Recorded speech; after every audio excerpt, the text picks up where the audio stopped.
link is in the description. And in the actual video from this, we're going to go in depth about her journey pretty soon. Nate, defensive lettuce, squeaking out again. Everyone else who's been chilling out, I appreciate it. We are heading over to Ask an Enemy Studio, aka the MVP of the night on the commentary side, Mr. JC. Jay's got an absolutely beautiful voice. I think that needs to be said. Just like the most wonderful voice for radio. Thanks, man. I mean, it honestly, I feed off the energy of everyone that's on the show, and just again, it was just like having.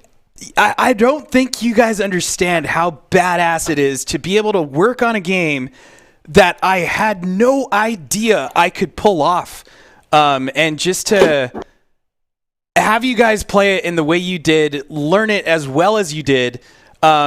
Especially knowing that the way I've been working on the game and the tutorial, this is something that I think Courtney had brought up, how there's no tutorial in the game. And again, the reason for there being no tutorial is obviously, like, I've played a ton of games myself, and one of the things I hate the most is when games have tutorials that just hold your hand like non-stop.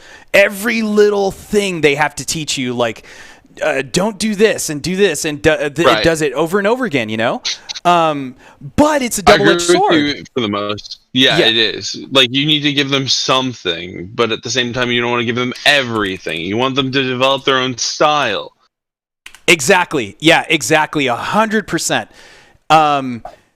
And that's why I always hesitate to kind of like how I was talking to you and Courtney about this stuff and giving you little tips here and there.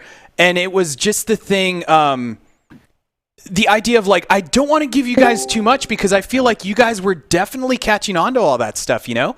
And I feel like I'm cheating you by kind of like giving you a little bit more. But it seems like it's like, for example, Courtney, it was that one little thing of double tap and shoot a missile, and that instantly like stepped her game up, you know what I mean? And it was one little tiny thing like that. Oh yeah, totally. Yeah, like that, because that is a massive point increase. Yeah, just 100%. Shooting those clouds, like the multiplier, and those clouds are worth so much more than almost anything else. Yes. That's what it comes down to. Like, not having that in your pocket.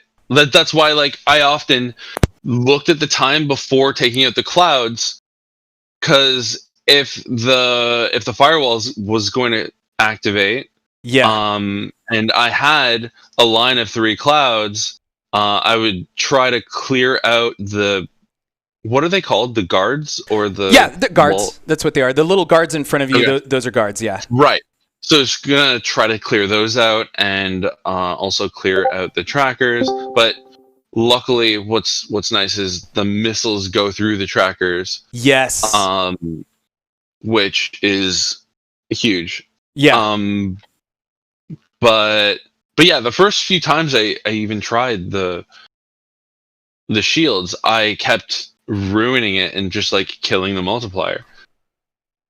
Right.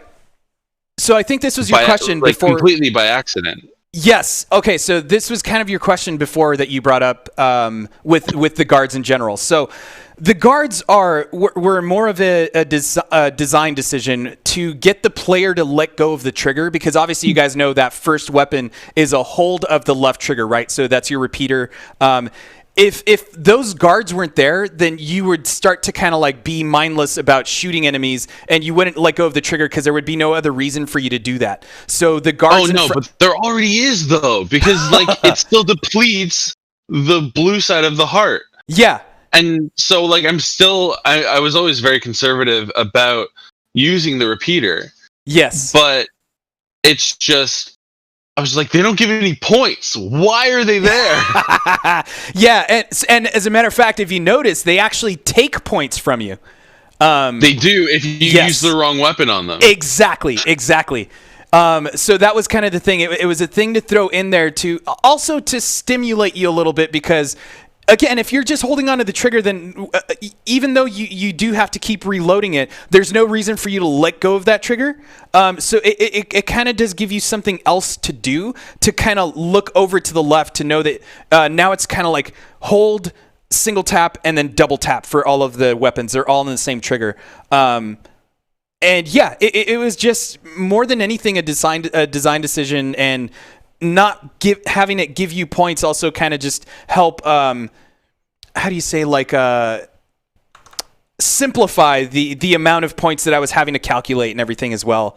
And you know, you clear them out and they're cleared out. They're out of your way. Like it's just a nice little kind of diversion from what you're normally doing. Yeah. So that's essentially it. But they also in tier 2, you don't notice it as much because you don't have a need for the upgrades anymore. But they will also, what gives them life, if you notice when they spawn in, they're just normal. They just sit there. But your upgrade, if you don't get it and the guard actually sucks it in. I noticed that the guard does pick up the missiles, the missiles. Yes. The missiles. Yeah. And then they start to move. Yeah.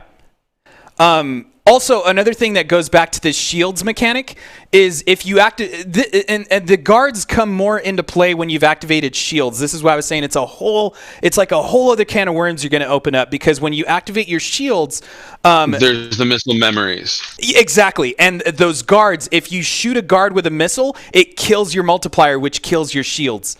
Right. So that's another way where you want to start paying attention to where the guards are at, so that you're not just shooting a missile carelessly. Those damn guards. Yeah, and Blaze says in the chat, they exist to annoy you. 100%. Yeah. Yeah.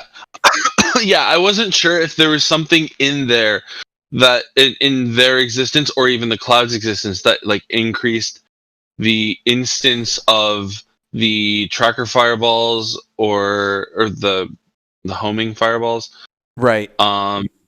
Or if it increased the instance of the fireballs in general.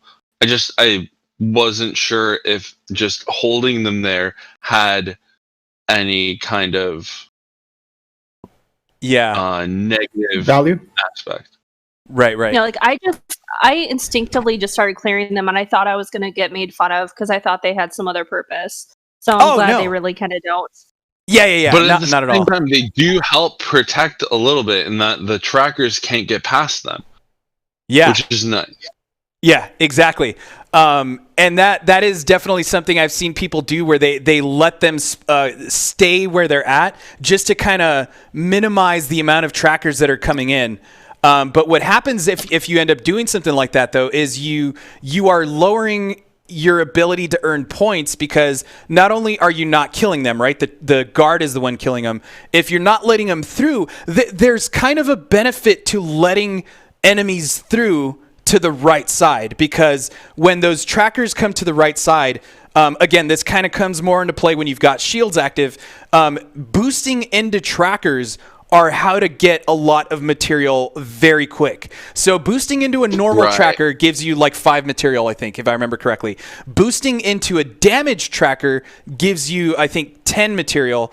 And then you got your time directive boosting into them, which gives you more material. So a tracker can give you anywhere from 5 to 100 material in a single hit. And that's why I was talking about. Which is a big additional multiplier for sure. Exactly. Yeah, so Blaze, thanks, man. You're in the chat. You're putting that in there. It goes 5, 10, 20, 40. And that's there. Again, devil's in the details. There's a material multiplier on the right side as well that also multiplies the amount of material that's there as well. So it's all about just creating chaos and managing it as much as possible. Yeah. The chaos. The chaos. Yeah. I was convinced I was gonna lose.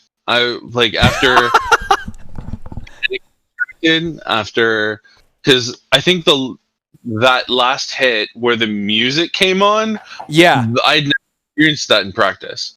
Like, I got my health very low, but like I never got it that low that new music came on. Yes. And like and I wouldn't have known, and that wouldn't have spooked me if I had it on silenced mode. But because I had to restart the game, I forgot to reset it into silenced. Yeah. And so I had the music messing with my head. Yeah, dude. It's definitely intentional. Totally. Yes. Yeah, the silence mode definitely helped me with overall focus. Conservative, like I noticed I progressively was able to get higher and higher scores. Like in Fire and Fury, lowest scores. Conservative, like I got even higher scores, and then my highest scores were definitely in silenced. Oh wow. Okay, that's interesting. Yeah. Because I was able to focus just on the game and not the atmosphere being created. Yeah, it was the same for me. Yeah. Every time I had it in silence, Mhm. I could focus, and it was only But sound effect. because music, Yeah. really but just for me, like music really affects me specifically. Yeah. Like the music creates an overall atmosphere. Like the tiniest little like violin tick in a horror game spooks me to the point that like I'm sweating out of my nipples and I'm just like freaking out. Yeah. And I'm just like I'm afraid to even touch the mouse or touch the control stick, and I'm afraid to move. Right so on. like the music sets the tone and completely affects my ability to be successful in most games. And so like that change of tone when I got to that low level of health, and that change in the music completely spooked me, and I was like, "No, I'm out." And I just extracted immediately. Yeah. So one thing we were talking about on the stream that I'm sure you guys probably didn't know, and this applies to all of you, is that when that music kicks in, when you that's sliver bullet mode, right? You cannot pause the game when that happens. I did notice that when I was practicing. Okay, cool. Yeah. Yeah. I noticed that when I was practicing, and I was like, "Oh, that is smart. That's right really on. smart." Like awesome. There's no break. There's no like breather. There's no. That's really, really like. I think you're the first person to ever come up with that, because like I've never seen that in any other game, and I think that is incredibly brilliant. Yeah. I personally haven't seen it either, but that was just a thing of like, yeah, that seems like a pretty good thing to do when you're in that mode. It's like no. It's like no. You gotta sweat. You gotta sweat and work through it. Yeah. If you don't work through it, you're gonna what? I'm someone that can really appreciate when like music indicates something in a game. Cool. And as someone that just listened to that music for hours, I didn't hate it. It was really good music choices. Awesome, yeah. And I'm a musician first and foremost. I don't know if this was something that I made clear earlier, but so music was something where it like that was kind of like a second nature thing for me to do, to throw the music in there. But the game itself, designing the game, like that was kind of like where everything was just like, what in the hell am I doing?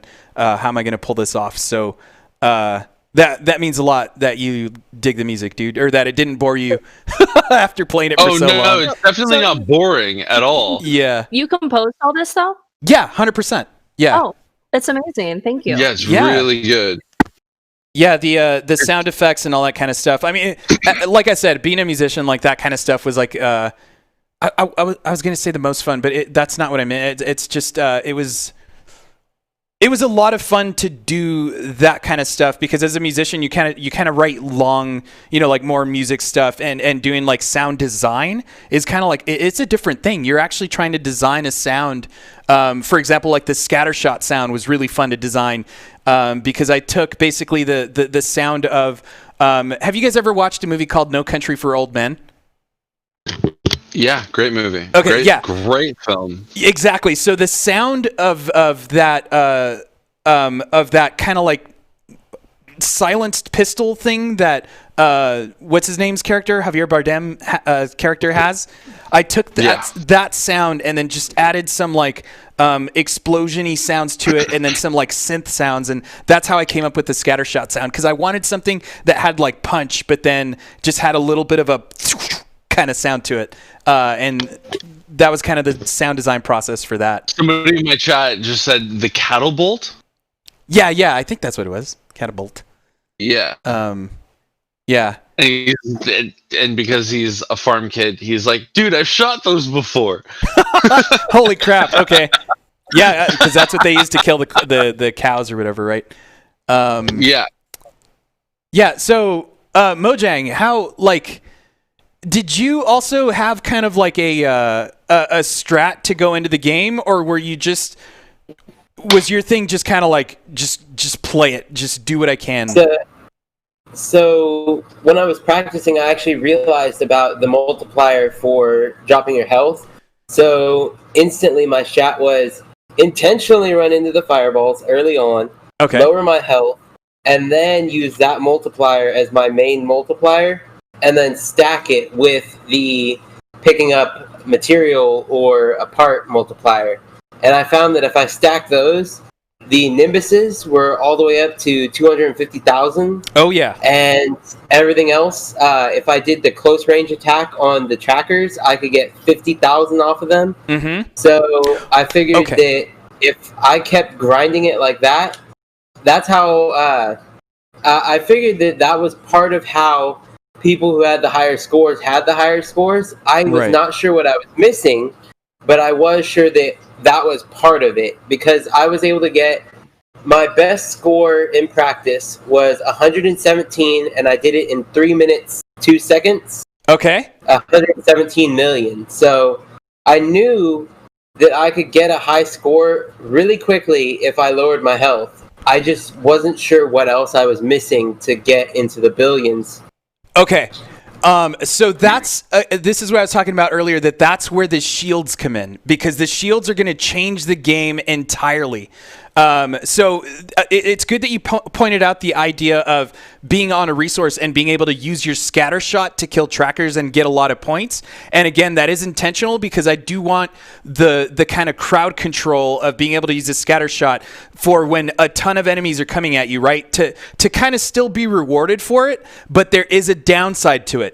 And it comes into play when you've got your shields active on the right, because your scatter shot will not chain your multiplier. So if you're just if your shields are active and you're just kind of scattershotting the enemies coming at you, sure, you're getting a bunch of points. But if you're going to lose your multiplier because your shields are related to it and it doesn't chain it, does that make sense? Yeah.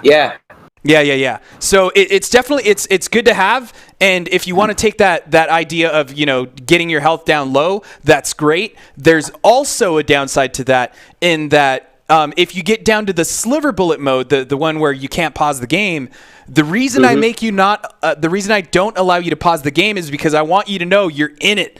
If you wipe in sliver bullet, you will wipe your leaderboard position. So if you have 117 billion points and that was your last like really, really good run, and now you're risking it by having your health really low, you know you're there. If you wipe, you lost that 118 billion point position. You're back down to zero. But what I'm hoping, and this is what I got into a lot of kind of like discussions with a lot of the game dev friends I made over the years, is you're like, you can't wipe someone's leaderboard position. That's not good.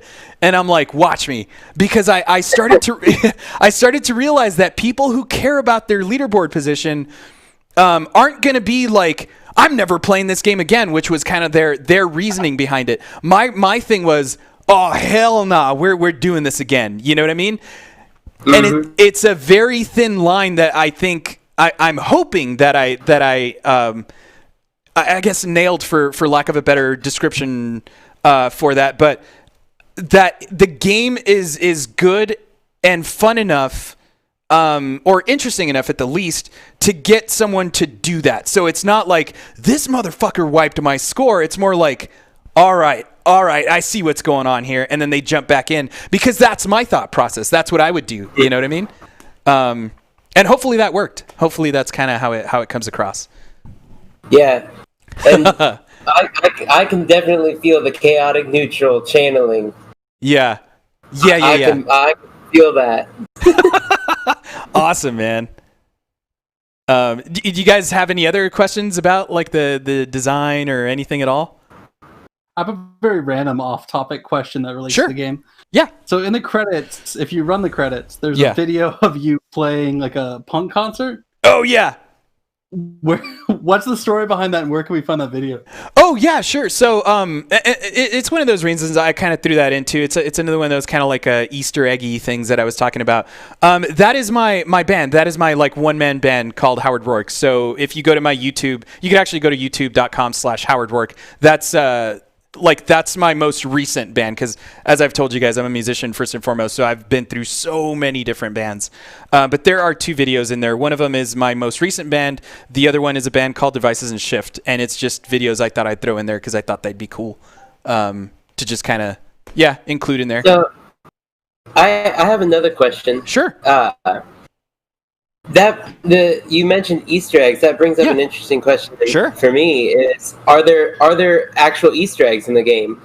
Yeah, and there is one really, really big one that is point oriented. So I think Nate brought this up earlier. There's a lot of really dumb puns in there because I've just been like, you guys know it's fucking 2020. The world is weird, and so I've just been like super into wordplay and stuff. And so one of the things, and since you guys saw the credits, you know it's in there because it's kind of just like, what the hell is this? There's something called the collusion narrative, the insurance policy, actually. And that's all question marks. Yes, there's a bonus in the game called the insurance policy. And in order for you to earn it, you need to solve the collusion narrative. So there's a couple of different things you have to do in the game that will allow you to get a massive bonus in the game that is very, very hard to do and very risky, but super worth it if you can pull it off. No one's been able to do it yet. There's achievements in the game that will kind of tip you off to the things you have to do, but I don't talk about it because it's one of those things that as a game developer, I just wanted to see how long it would take someone to figure out. And in the Discord, again, you guys don't need to do this, but if you want to, there's a Discord channel you can join for Ask an Enemy Studios, and there's a channel that I put in there called Secrets, where people are kind of trying to figure that whole thing out. That's all I'm gonna say. Like I've promised myself. Where it's just like basically QAnon notes. yeah, dude. That's all I'm imagining, based on like the political undertones. Yeah, and a lot of the things that you've inserted into the game. Yeah. I'm imagining that whole channel to just be like a whole bunch of like QAnon conspiracy theories. Yeah, no. It's obviously because it's an arcadey game. It's not something. It's another reason. It's why I designed the game the way I did, where there's kind of lore where there needs to be, but I don't beat you over the head with like a cutscene that doesn't need to be there. You know what I mean? Because like a lot of these games that I've played, like Geometry Wars is probably the best example because it is just a game. It just drops you in and there's no, why are these shapes here and stuff like that, you know? But there's other games like Sine Mora and I can't think of any off the top of my head at the moment, but there's a lot of arcadey games like this that don't necessarily need that lore to be like so upfront. I just want to kind of jump in and experience mechanics. You know, that's just a personal thing. But for this, I mean, I wouldn't have thought that you were a musician. I would have thought you were like a game dev / like international politics, like poli sci. No, not in the least. Yeah, not at all, man. Like, because there's just so many very specific, very pointed references. Yes, throughout the game, even in like the tier 3 stuff. Oh, especially in the tier 3 stuff. Yeah, like with the randomness and all of the different modifications that are thrown at you. Yeah. Sorry, I have a question. No, go ahead. So I was looking at the Steam achievements, and it says redacted, successfully implemented, solve the collusion narrative, and earn the insurance policy, but it says 0.5 4% of players have this achievement, which means someone has done it. Is that someone you, or is there someone who's done it and just didn't tell anyone? Yeah, no. So basically, those achievements aren't public yet, like in the build itself. Only I have access to the build that has those achievements because right now, obviously, you guys have noticed the game's in early access, so it's not like out. That's one of the last things that I had to implement. So no one but myself on my 2 accounts, which is my personal account and my developer account, have actually unlocked any of those achievements. So yeah, don't pay attention to that at all. Like that's nothing's there. Yeah. Are those achievements also on PS4 and Switch? Yes. Yeah, or no, not on Switch. So one of the reason I released the Switch version first is because I didn't have to include an achievement system. Because an achievement system, what I wanted to do, was design achievements that were gameplay related as opposed to just like, you've unlocked level 2, you've unlocked level 3, you know, kind of that stuff. And so that's kind of why I did the Switch version. And also I had a deadline to meet because of the Kind of Funny show that I had to meet for that release. But anyway, that was the idea of releasing the Switch version because I didn't have to do that. And now that I have to release the PS4, Xbox One, and out of early access, I do have to implement the achievement system. But also for the sake of just keeping development as least as possible right now so that I can kind of move on to the next project now.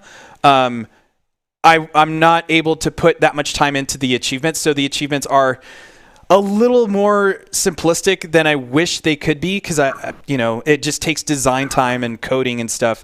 But the insurance policy is definitely one of the achievements that is very gameplay oriented and very difficult to pull off.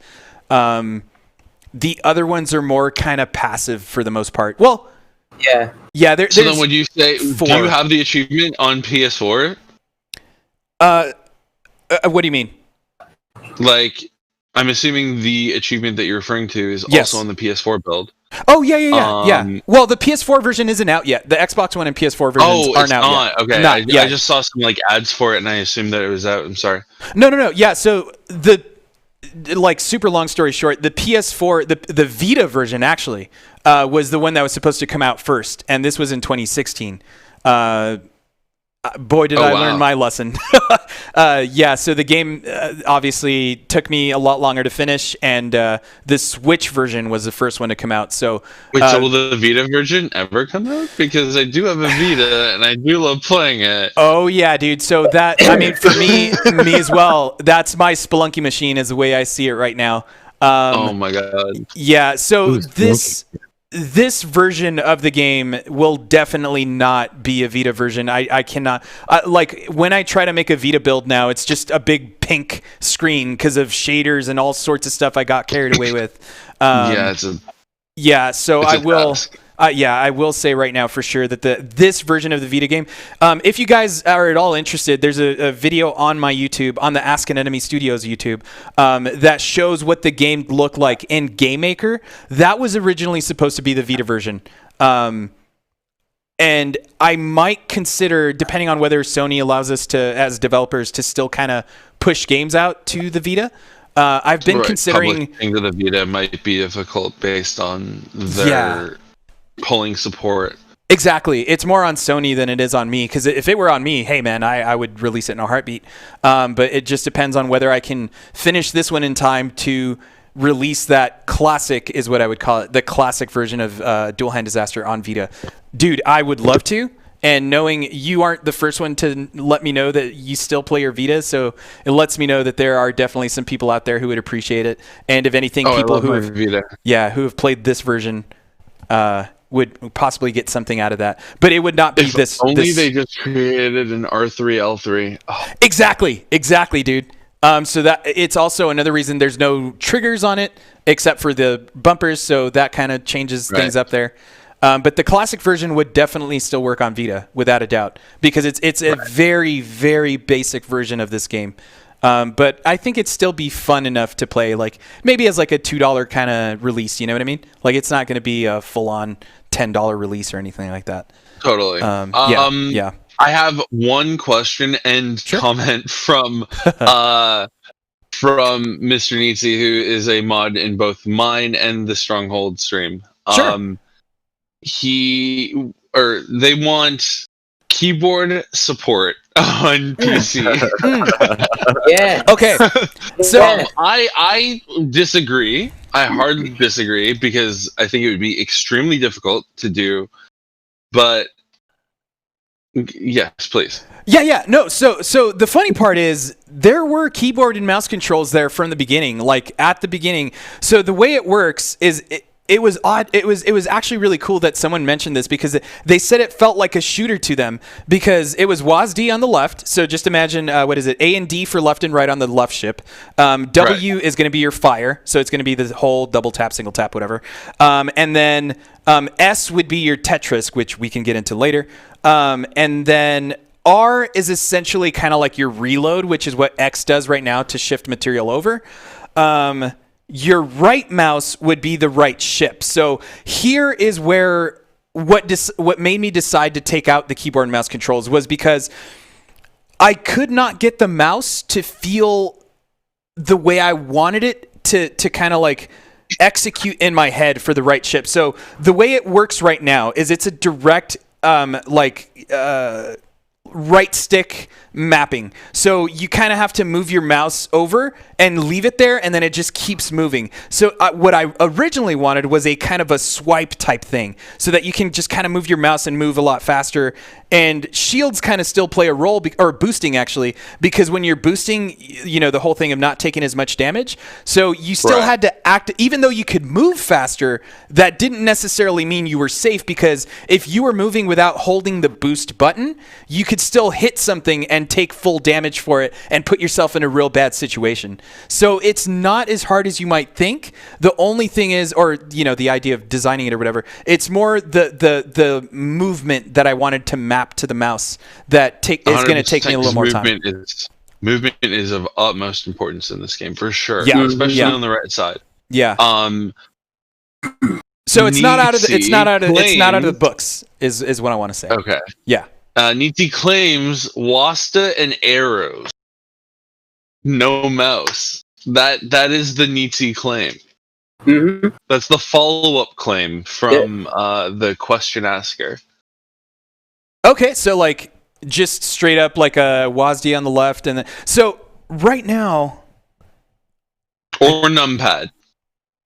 Yeah, so actually, what you could do is you could do like a split keyboard thing, so that it would be a PL comma and what is it, quote? Yeah, and you could control the ship that way. And then use your shift for the right boost. I mean, that would be hella easier to implement, and I can honestly do that overnight. Like, that would not be an issue. It would just be like, is that fun? You know what I mean? Like, I could throw that in for the guys who just kind of want to experiment with it. And it's like the people who play on gamepad, they're going to have their gamepad. So that's definitely something I could throw in. Yeah,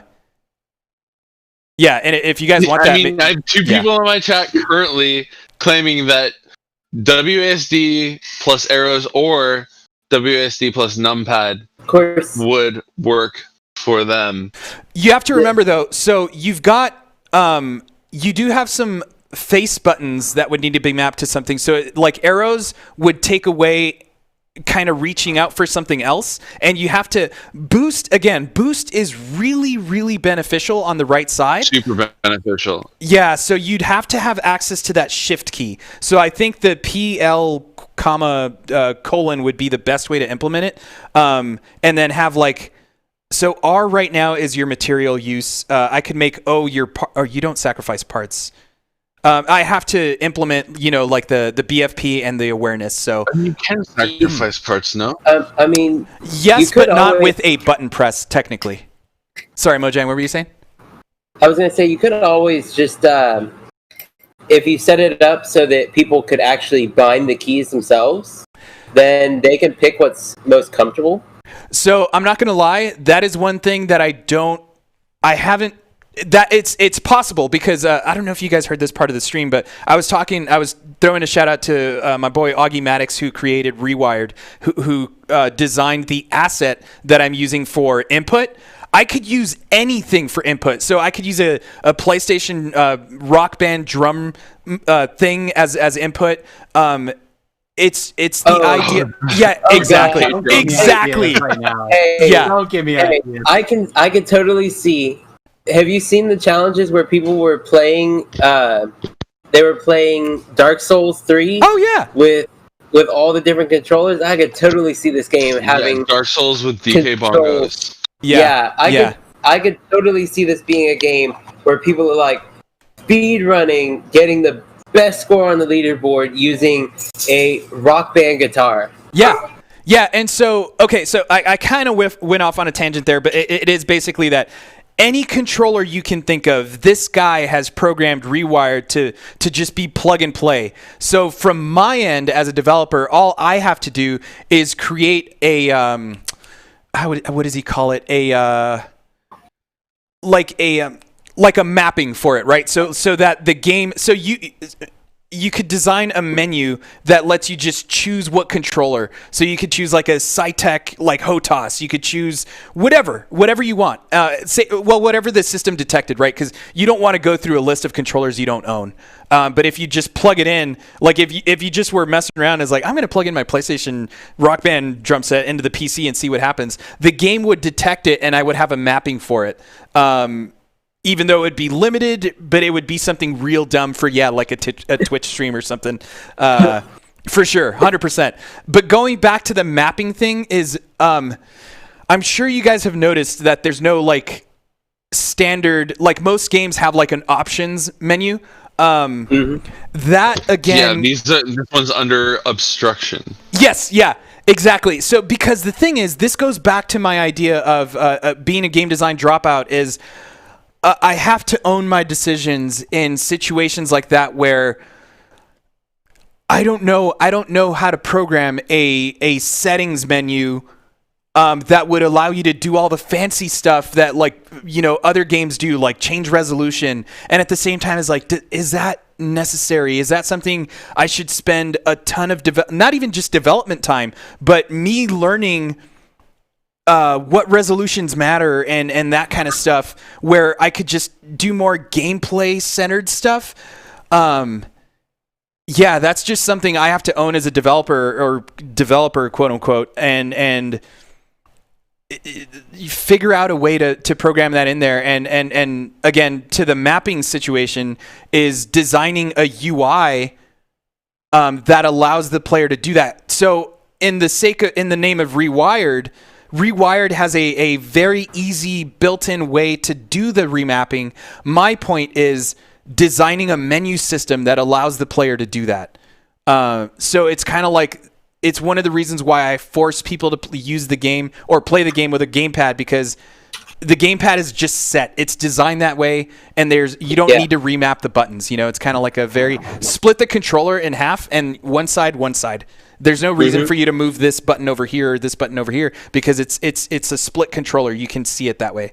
And I totally understand. Funny that just for because I have my Oculus Touch controllers, so it's kind of like it makes sense.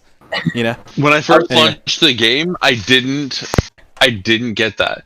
When I first launched the game, and I was like, oh no, is this a puzzle game? Like, I thought it was a puzzle game, because like nothing I touched on the keyboard was working, and then like weeks went by. Oh no. And then we were practicing for this. Yeah. And I just happened to have my gamepad plugged in. Okay. Like my PS4 controller. Yeah. And I I nudged the PS4 controller and like that moved me past the menu that I couldn't get past in the first instance. And I was like, oh my god, how did I not notice this like months ago? I would say if you're not going to have keyboard support, I would have it doesn't have to be big, just like a small banner at the top that says gamepad only, like on totally reliable delivery service. They have a banner at the top that says gamepad only, that you can't use a keyboard for it. Okay. And you're talking... I had to look at the... Or if it just doesn't detect a gamepad. I looked at the Steam description, because I was looking... Yes. Yeah, I was the same way. I was looking for the word any, because it said press any key. So I was like looking in that paragraph for the word any, thinking it was like some puzzle. Yeah, me too. Holy crap! That's kind of awesome, like, but messed up. I was totally looking for like, I was on the same track as Courtney because some things, some words some letters are in white, some letters are in red. Yeah, and I'm like, okay, there has to be. I'm reading too much into things, especially with the notes from you, like right off the bat. Yeah, I'm just like, okay, these words are capitalized, these words are not. Like, oh man, okay. And I'm Especially like after trying what to I conditioned you for this season. no, but this was even because you gave me this game key before, like a week before this even started, and I was like, okay, I'm gonna practice all these games. And I was like, you guys, I'm gonna give you the keys so you test them. Don't go crazy about it. Yeah, right. It is what it is for you. And so then I was just like, oh my god, this game is an enigma. Like, what is this? Yeah. And so I couldn't practice it like as in advance because on that exact day, I didn't have my PS4 controller plugged in. And I was just like, oh no, I'm gonna have to figure this out at some point. Honestly, it played absolutely into our hand because of it, so I have to thank you for it for a Stronghold perspective. Yeah, so that's awesome. For people who might have had able to technical practice issues. it like weeks in advance instead of like 36 hours in advance. Yeah. Wow. I only just got the game key, but fortunately for me, Chris had already figured it out, and I was talking with Chris, and he was like, "Oh yeah, you just got to plug in a gamepad," and I was like, "Oh." Yeah, so there's actually a bug in the game that popped up not too long ago. Well, actually, when I released the Switch version, because there was some weird things going on with Joy-Cons where I had to force the game to only detect one gamepad. So basically, I've had people like email me about. These are people who have like a HOTAS and like some other controllers plugged in. So there's more than one gamepad plugged into the system, and the game will detect the first gamepad it detects. So, and especially say it's like of a HOTAS, I haven't programmed in, like I said, with Rewired that to detect that it's a HOTAS. So like, it detects that one first, but there's no input for it. So even though they have an Xbox controller plugged in, they have to basically disconnect everything and only plug in the gamepad. So that's something I'm looking into right now to see if there's a way for me to figure out how to fix that. Hopefully that's not something you guys encountered. But either way, you guys noticed that you can hit the space bar and get past that first screen. And the WASD controls work for the left ship, but the right ship has no input at the moment. So yeah, it's a secondary. I do want to point out. Yeah, I tried the space bar and it didn't take me past that first screen. It didn't. I feel like I tried that too. Yeah, because I pressed my whole keyboard. I just pressed from from my left ear to the right ear, just rolled my whole face across the keyboard, and nothing worked. I'm not gonna lie. I literally slapped my keyboard at one point, thinking, okay, I'll hit the right key. I just gotta hit the whole thing. Right, yeah. And then I was worried that my nose made it so that parts of my mouth didn't hit keys, so then I just pressed the whole keyboard across my body. Right on. And then I was like, this keyboard's got more action than I have in the past few months. Okay. Good to know. Good to know. I'll make a note of that then. I might not have pushed the build that I fixed that in. So... Oh, no, it's totally fine because I thought it was super cool. I like the idea that you guys thought it was a puzzle game and that you guys actually went that far. That's crazy. Yeah, that's awesome. That's awesome. Like the way the TV appears in the background too. I was like, oh, this is an escape the room game. Yeah. Yeah, no, that's what I thought originally. It's but a dark escape room game. Yeah. See. They never do it in the dark with only illuminated by a TV. What's going on? Yeah. Originally, when I saw the game, I was like, a dual hand disaster. Is this going to be like Hand Simulator, where you have to control a hand? Right. I was like, next game.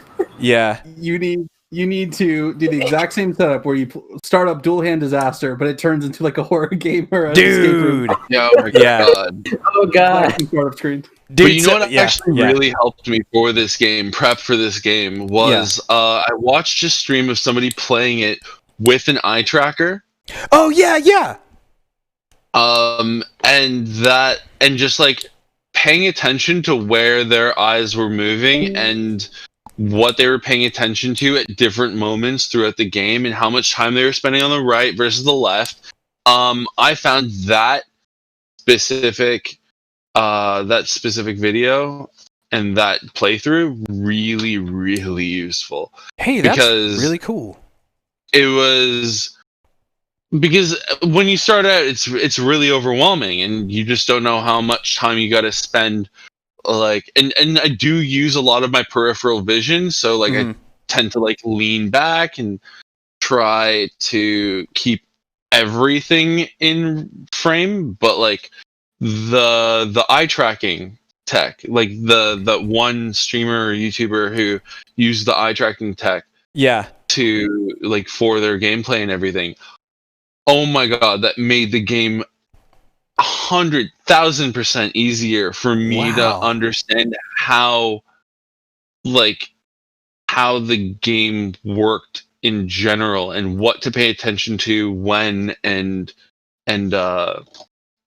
just in general the mechanics of the game. Yeah, because I could rewatch it and pay attention to where the eyes were moving, but also see what was going on when the eyes weren't on those areas, and like psychologically, mentally put things in like tier order, levels of importance, like what is more crucial and what is less. Yeah, and dude, thanks for that note. So that is actually Hummus, Lieutenant Hummus or LT Hummus on the Discord. He's got an achievement named after him for 4 reasons. And yeah, so he's one of the early streamers of the game, and yeah, he's the one who did that eye tracker. Unless it was someone else, I seriously doubt it. But more than likely it was him, because he was the one who was streaming the game super early in early access and was doing that. So that's cool, man. I'm gonna send him a note about that to let him know that you it helped you learn the game. That's fucking rad. Yeah. Happened upon it while like searching for tips and tutorials. Awesome. On how to like, and then it said like with eye tracker, and I was like, okay, well, this is a game that I have to know, like I have to figure out what to pay attention to. So like it's more important in this game than most any other game. And yeah, I find it incredibly useful. Also in my preparation, something that I found really effective for like making me keep calm at the game was multitasking using a third stimulus. Okay, what was that? Like during my playthroughs in my practice, I was watching Netflix while playing the game. Oh wow. Okay. And just like mentally paying attention to what was going on on Netflix, which was difficult because of like the audio levels and everything. But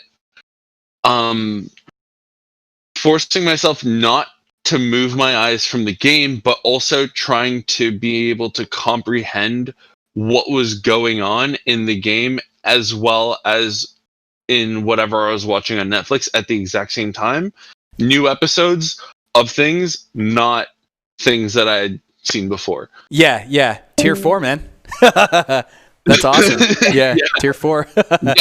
In order for your extraction to be successful, you have to answer accurately like 85% of these questions. See, that's what I'm talking about, man. Like as a game developer, right? Like those are the type of things that come into your head because okay, with the Xbox One, you've got Kinect and there's all sorts of like voice command stuff that you can do, but here's the fucking killer though, is there's a lot of like certification stuff that you need to meet. Like, sure, you can have the idea of doing something like that, but like Microsoft will require you to meet some very specific, like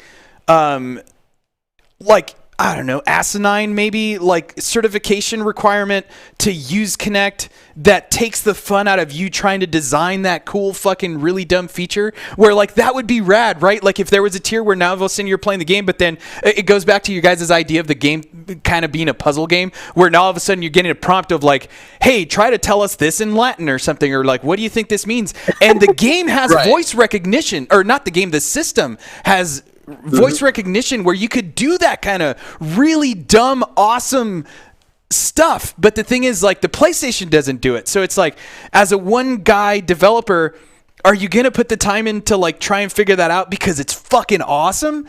But then you kind of, it delays the PlayStation version now by that much time. You know, it's like, oh man, it's such a... Does the PlayStation version not have, like, does... It has voice recognition. Because, like, but it has voice recognition yes. but only if you have the PlayStation camera, right? Exactly, and because the early Xbox ones came with Kinect, it was a lot more like. Right. But then you have the people who like, you know, aren't going to have their Kinect plugged in because they're privacy concerns or they just don't like the Kinect or whatever. So there's all sorts of stuff you kind of. Camera. Sometimes I'll say things that aren't anywhere close to PlayStation, and it'll recognize the keyword PlayStation and ask me what I'm talking about. I'm just like, listen, I'm not talking to you right now. Yeah, but then you have the Xbox that has Cortana, so it's a more advanced voice recognition. So it's not just like, oh, I can recognize you want to launch this game. It's more like, hey, you can ask a question, and we have all these crazy APIs and stuff. It gets crazy. Does the Switch have that as well? No, hell no, not at all. Like no voice recognition. No. I mean, dude, they do fucking.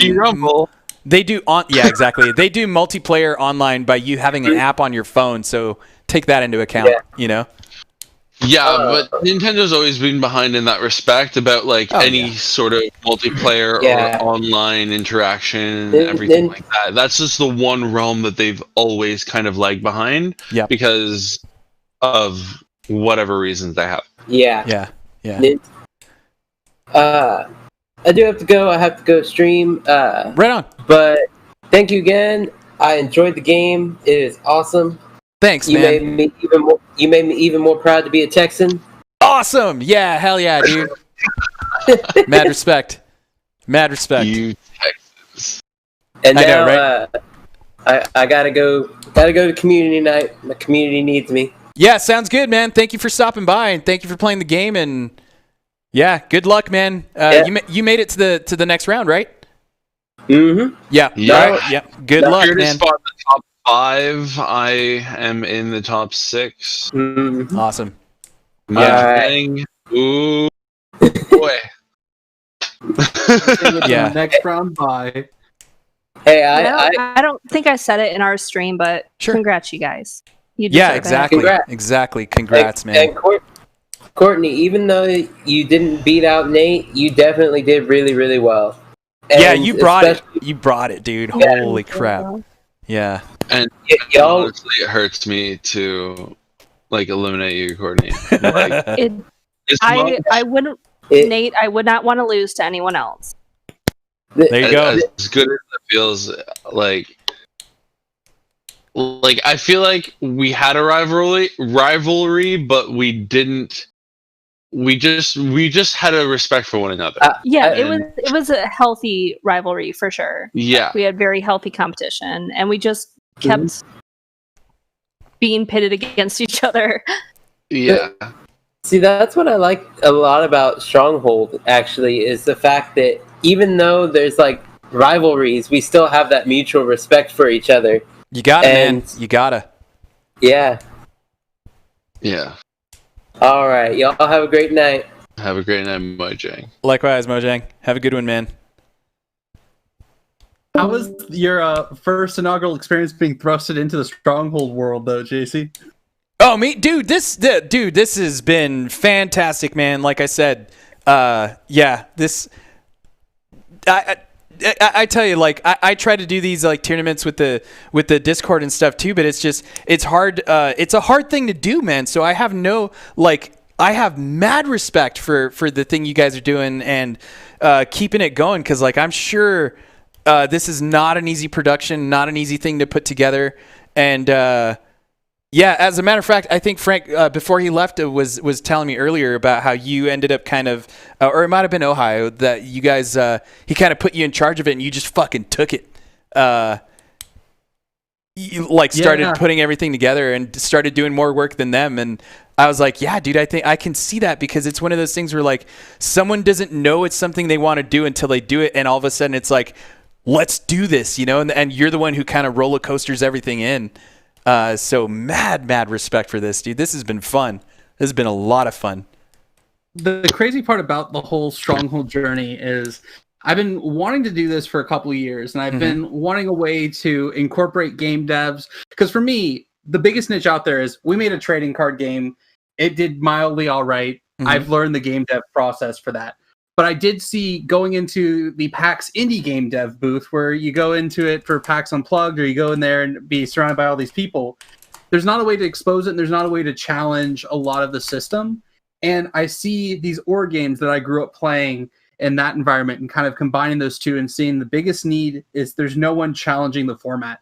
And at the time, I just got right off of a reality TV show, game show that I was playing on called Sequester.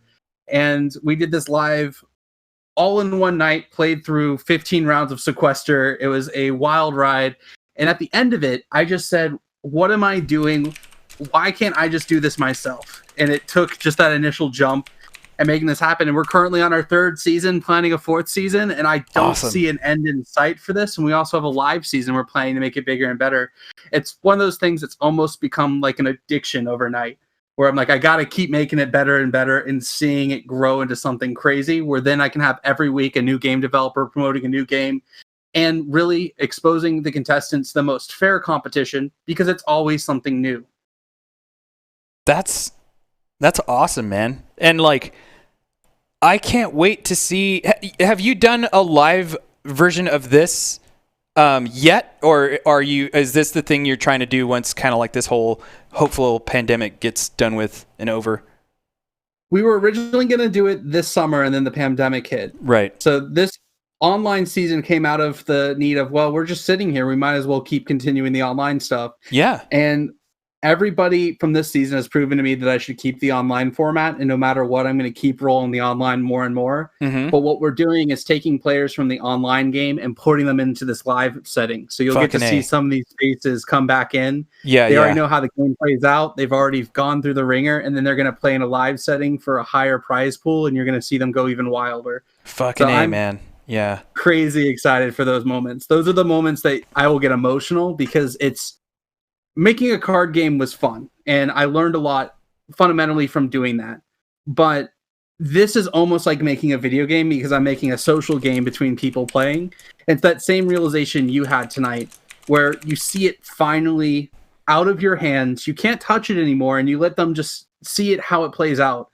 And that moment where you put that vulnerability on is the moment that just magic happens. Yeah. And it's like, how are you choosing the contestants? Like, how does that happen? Like, are you putting out some kind of like application that says, hey, do you guys want to compete for this? Or like, how does that whole thing come about, like on the production side? Yep. So we end up putting out applications to everywhere that we can think of on all social medias. Growing up in the org setting, I always try to pull a bunch of org people that I've either competed against or I've seen in the host world. In terms for the streamer side, I've had connections just by me Twitch streaming myself, and then friends of friends. Like Mr. Neezy, the mod, was the reason why we were introduced to Nate. Courtney we were introduced to just because I was involved in the org world, and a person of a person of a person 4 chains down recommended Courtney, sent an application, and she filled it out. And this season we had about 52 applications come in. We narrowed it down to the 15, and it was based on who we really thought was going to bring it consistently and who we really thought was in it for the right reasons. And I am proud of everyone because of it, because really, fucking A. This game starts off with random people on the very first season, and it worked out really well. And now that we're dialing it in, it really is just it's kind of like Super Smash Bros. In a way. Super Smash Bros. Is a love letter to the gaming industry. This is better than Super Smash Bros, man. I try to make this a crossover where people can see the love of both sides of the world of gaming that people go to. Like the werewolf social, I want to gather around in a party in a group and have a fun experience setting, and also the competitive gaming setting, and put both of them on their heels and say, you guys are more similar than you know. Let's see how it shakes out. Yeah. Dude, yeah, and that's why, like, mad respect for that, dude, because especially, like, doing a live production, I feel, and you know, I'm not trying to lessen it, but I feel like it would be an easier thing to put together than an online thing, because I feel like online there's just so much more you need to worry about, like someone's internet connection, stuff like that, and the idea, like for example, how Courtney was having problems tonight with like her stream. I don't know what the hell it was, but it's like the energy was still there. Like it wasn't like it was like dead space, or you know what I mean? It was just like there was a flow to it regardless. At least that's how I saw it. I mean, hopefully, you know, the chat thinks the same as well, the viewers and stuff like that. But to me, it never felt like it died. With an online production, it's so easy for something to go wrong and just kill everything, you know? And that really comes down to contestants. It really does. It's less on us and more of the people with the energy. I know Nate and Courtney extensively in this journey, no matter what, the saddest part about tonight's elimination is both of you brought 100% you, and you were not all apologetic about it at all. I would see Courtney 100% giving it all, Nate 100% giving it all, and even when you had to reset, you weren't even complaining about resetting. You're more of, okay, this is what we got to do. We got to get together. We got to just get back into it. And it didn't stop. You resetting? Both of you, though, just no matter what was thrown your way, throughout this entire game, you just went with it without a second thought and still kept that spirit alive. Yeah, oh, dude. 100%. You can't let something undermine your ultimate goal and just like get in your head. If you get psyched out, then you're not cut out. Like that's the way I look at it. Like I only cried a little bit. Was it there towards the end? No, it was actually when I was eliminated the first round. Oh, what? Okay. Well, not like eliminated, but not like the first round between me and Nate, like between the three of us, when I screwed up and went down to 0. Yeah. Like, okay. It was just tough for me to process. Yeah. So, and you know, this is where it got really tough, because I knew this was a competition where, especially where you guys had like, you know, the minimum amount of time to learn the game. So, as the game developer, it was really hard for me to not like you know, tell Matt like, oh man, dude, we got to jump in and like give him this tip or say this, because I knew the amount of time you guys had with the game. Again, the way you guys learned it in the amount of time you did is nowhere, like, it is just nothing short of impressive, and just yeah, like I could go on for hours about an explanation on that, but it's just like the way you guys learned the game in the amount of time you did is just fucking rad. But it was just one of those things like yeah, Courtney, like when you dropped that score, right? It was hard for me to not just jump in there, because I'm used to doing this kind of like at PAX and stuff. And so at PAX, I have everyone in front of me, and like if I see something happen, I'm really quick to just jump in and be like, you know, you could be doing this, and don't worry about this, because it might throw you off right now because you have no idea what the hell just happened. But just kind of like, you know, like chill, like pull back, and just kind of like realize that you can get all those points back instantly by just getting material. And it was really hard for me to not just kind of like jump in and say that, but it's also. It's easy for me to like just let go and just be like, no, like they know the game enough to where they can kind of just learn from that. And then, like when the break came in, then I could have just came in with the tip of like, don't worry about it. You just kind of do that or whatever. And this just goes with how you guys were playing the game. Is you guys were just catching on to stuff, and you didn't let things be that big of an issue. And hopefully it wasn't like that big of an issue. Yeah, like I'm hoping it just doesn't leave a bad taste in your mouth is what I meant. No, not at all. Like, okay. Given the couple days that we had to really, really learn the game, like I was another one that had the key pretty early, but I was pretty confident in my abilities. Like if I had to play a game, I could learn it. This was a tough one. So I thought if I had the basics down that I would be okay. But clearly Nate and Mojang just studied this game a lot more than I did, because like I started so slow and steady because I'm like, they're probably going to screw up and I might screw up. But I didn't think they would get as involved as they did. Yeah. And dude, Matt, weren't we talking about that, dude, on the like we were talking, that's exactly what we were talking about, because you had Mojang doing his thing of he would get his points and stop. Like it's like he knew, okay, I gotta stop. And then you had Nate who's like, fuck this, and he just kept kind of going, I was going for like personal best instead, because I was like I always try to assume that like any practice that or anything I'm capable of doing, my opponents will always be that plus at least one. So I was not knowing how they were performing. Yeah. I was going for like hundreds of millions and going for because right before this competition, I took a break and then I did one last run and I got my highest highest score, which was 1.5 billion. Dang. Okay. And so I'm like, okay, they are going to get at least that.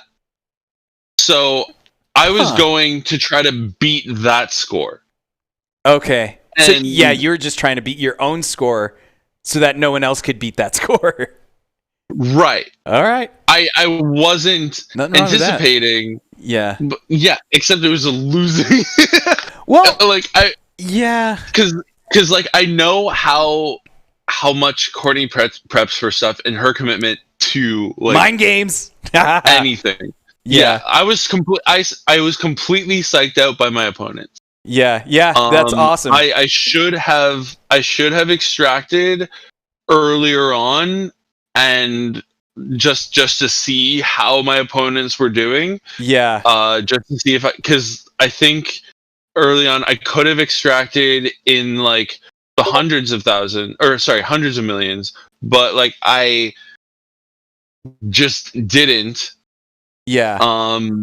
And that's ultimately what undermined the overall effort, because like after learning the basics of the game, I spent 2 to 3 hours strategizing and coming up with a proper overall strategy using different multipliers and risk reward analysis, and ultimately I undermined my own success. Holy crap, Courtney, you did it, dude. You those mind games, like, yeah, man, you can mess with people that way. It probably worked in Nate's favor. Like I worked all day yesterday. I worked 4 hours today, and then like some other life stuff got in the way. So I had maybe 5 hours last night to prepare. Yeah. And I maybe would have done a little bit more research. Like I did see the video that you had talked about with the eye tracking, and I saw it and I was like, I don't have eye tracking next. So I moved on to the next one. Wow. So I wasn't even really paying attention to like what he was looking at. I will say something for you, Courtney. When we are calculating player scores and calculating like player profiles, we do season scores, which is the gap between your score and your opponent's score. So every time you won, there's a large gap between you and everybody else. I will let you know that you are within, I won't tell you what your ranking until after the game is, but you're one of the top 10 highest scoring players in terms of score gaps in the history of Stronghold. Because, and I think it comes down to the mind games. You are in a very good position in that top 10 for one of the best Stronghold players of all time because of your ability to, no matter what situation comes into it, it just out of nowhere, we expect you to be like, oh, it's a game that's neon beats, speedrunning game, a lot of stuff coming on. This is someone who has no exposure to this kind of gaming whatsoever. She plays WoW. Maybe she can handle the macros. Goes in, immediately blows everyone off out of the water without even a second thought, time and time again. And I think that one of the things that you have going for you is that ability, that X factor of people tried to underestimate you so many times and you destroyed all of their expectations that you became this person that no matter what happened, people were afraid of you.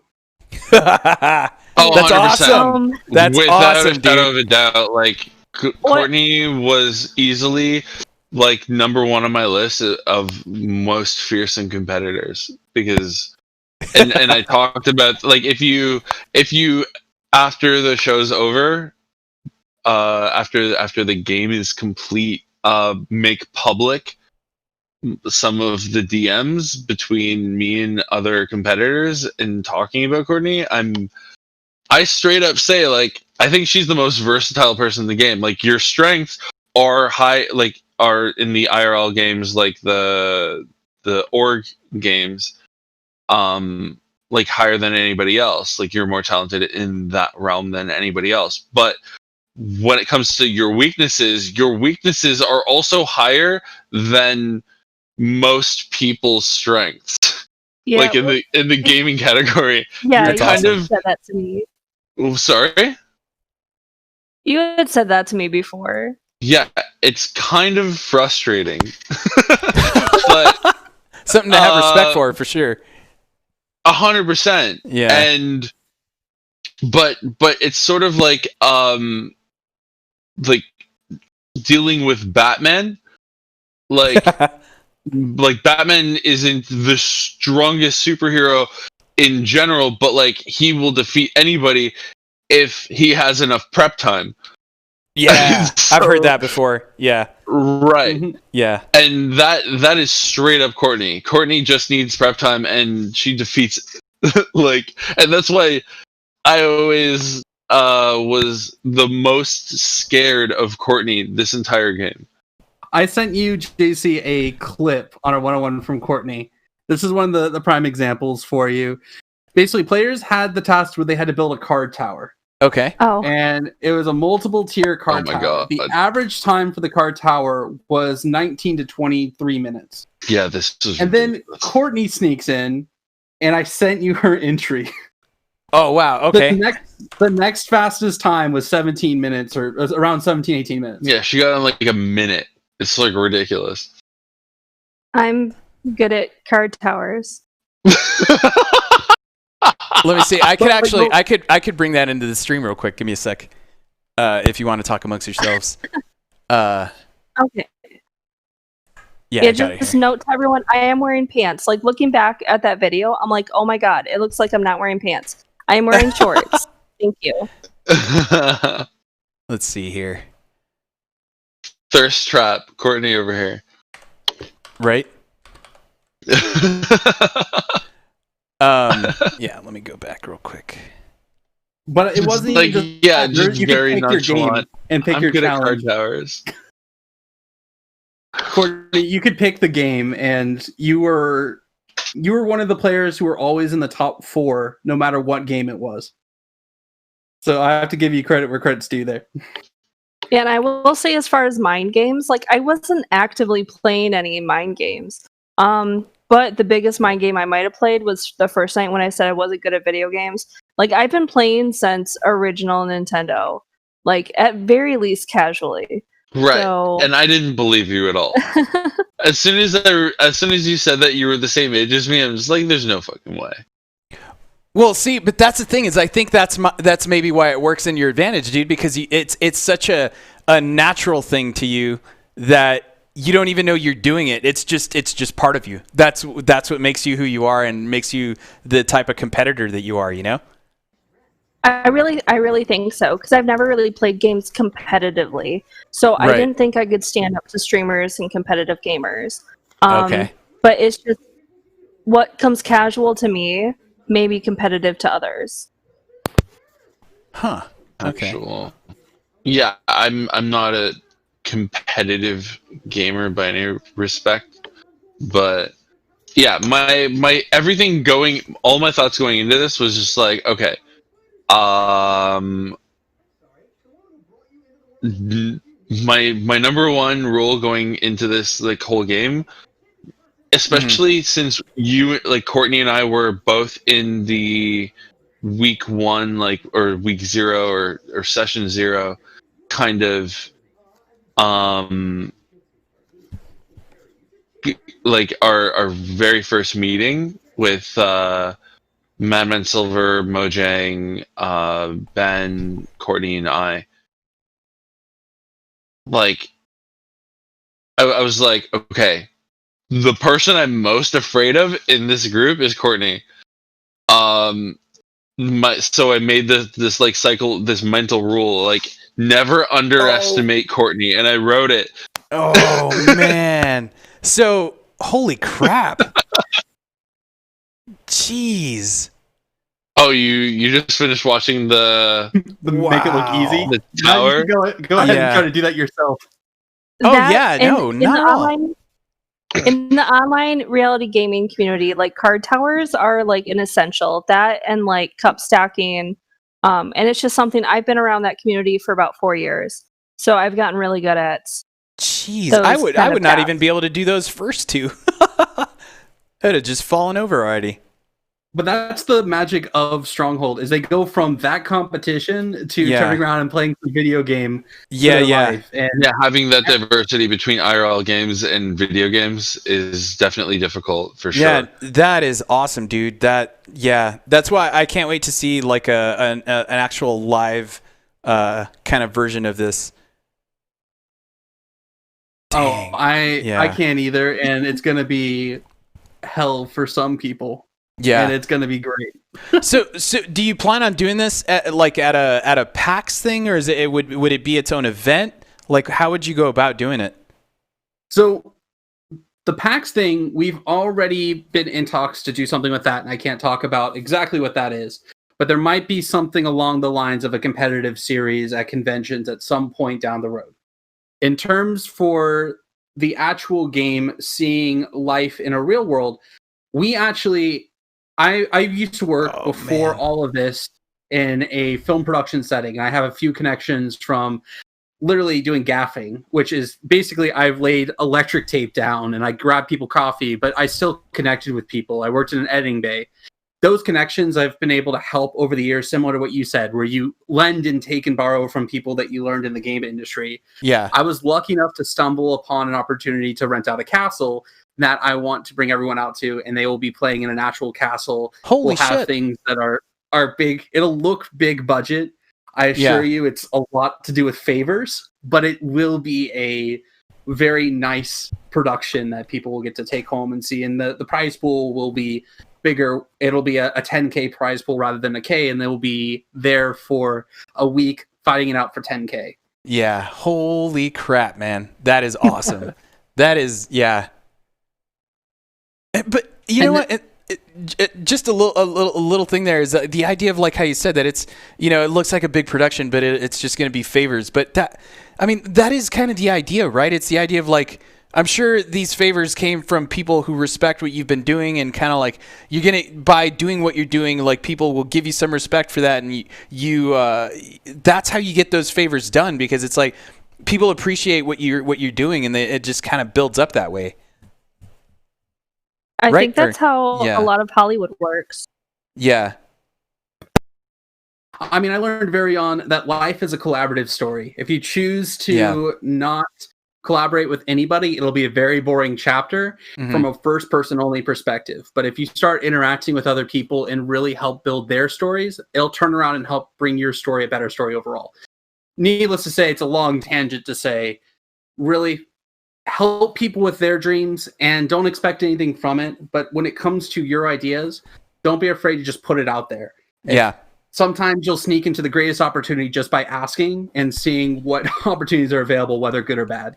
Yeah, absolutely, man. That's one thing I always try to push at my panels too, is the idea that like, had I not gotten up, this has a longer story to it, but had I not gotten up off my fucking seat at the pool at the Figueroa during E3, I probably would not be where I am right now.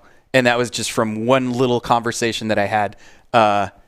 You know, like when I tell people this, that I'm actually a very kind of like shy, closed off type person.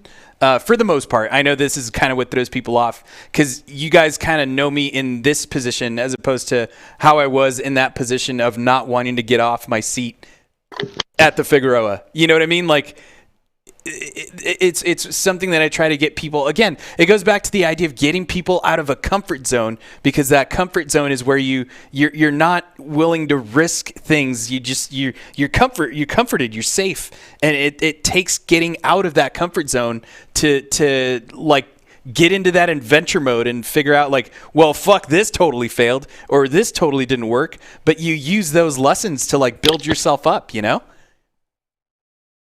It's crazy, man. Absolutely. I want to trade these. I love your energy, and I wish I had like half of your energy for sure. Oh, you're born. If all else you need something else to do with your life, become a shoutcaster. Yeah, you have a fantastic voice and great energy. You convey energy extremely well in your voice. Oh, awesome. Yeah, I worry about that sometimes. I feel like sometimes I might. That's why I like, dude, feel free to shut me up when you need to, because like sometimes I just go, because it's just something that triggers me, and I'm like, let's go, man, let's go, and I just keep talking. No, I've hosted gaming tournaments and done lots of hosting live and online, and like, you have a beautiful voice. I cannot stress that enough. You are. It is just like there is an electric energy in your voice that is just so natural, and you can't fake that. Yeah. Well, not to go too much on that, but just because Monkey Man keeps throwing this in the chat because he mentioned this earlier. There was a question he wanted to ask, which was. He says, this is more of a personal one. How did you become you, the fun person you are today, who has such a passion and a sense of humor, who doesn't seem afraid to be themselves? I notice you express freely, and I love that. Right back at you, man. The love, anyway. I agree with that question. I mean, it's just like talking to like folks like you guys, you know? It's just the idea of like, it's one of the things that got me into game development, because again, it's one of those things I try to talk about at panels, is like you're going to have those moments in life where you're just like, you're torn the fuck up, you know, like whatever it is you're trying to achieve, whatever it is you're trying to do, something's going to come in and punch you in the gut, smash your face, drop you to the ground. And it's just like, it's all about how you take that and like twist it into and it's not even twist it into something, because that kind of shows, I mean, it does show like effort in a way, but it's just the idea of like, it basically comes down to like, are you going to use this as a way to fucking kind of, you know, feel sorry for yourself, or are you going to use this as a way to be like, hell nah, I'm not going through that again. What can I learn from this and go, you know? It's right. something. The job's not done. Overcome adversity. Yeah. What is your goal? Get it done. If you're gonna let this one obstacle thwart you, then like, what are you gonna do with the next obstacle? Yeah. And then you don't deserve it. Yeah, 100%. Because it kind of goes back to the thing is, as a musician, I think that's kind of what I think built me up to this, is the idea that I've been in so many bands that were just kind of like, they would just like, they'd give up in some form or another. And it always, and this is obviously just a personal thing. My other band members could obviously give their side of the story, but I always felt like I was just the one who was the driving force in something. And it felt like maybe I was pushing people a little too hard to kind of like just go with that same amount of energy.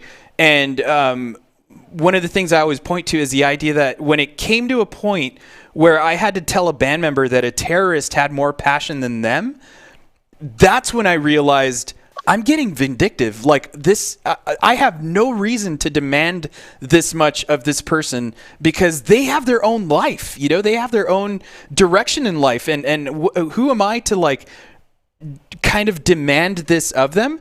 And it felt like I was getting to a point where I would start to resent the people around me and like the failures that I had, and start to pin them on people. It was like I was blaming this dude for something that I couldn't do, and it was just a really bad situation to be in.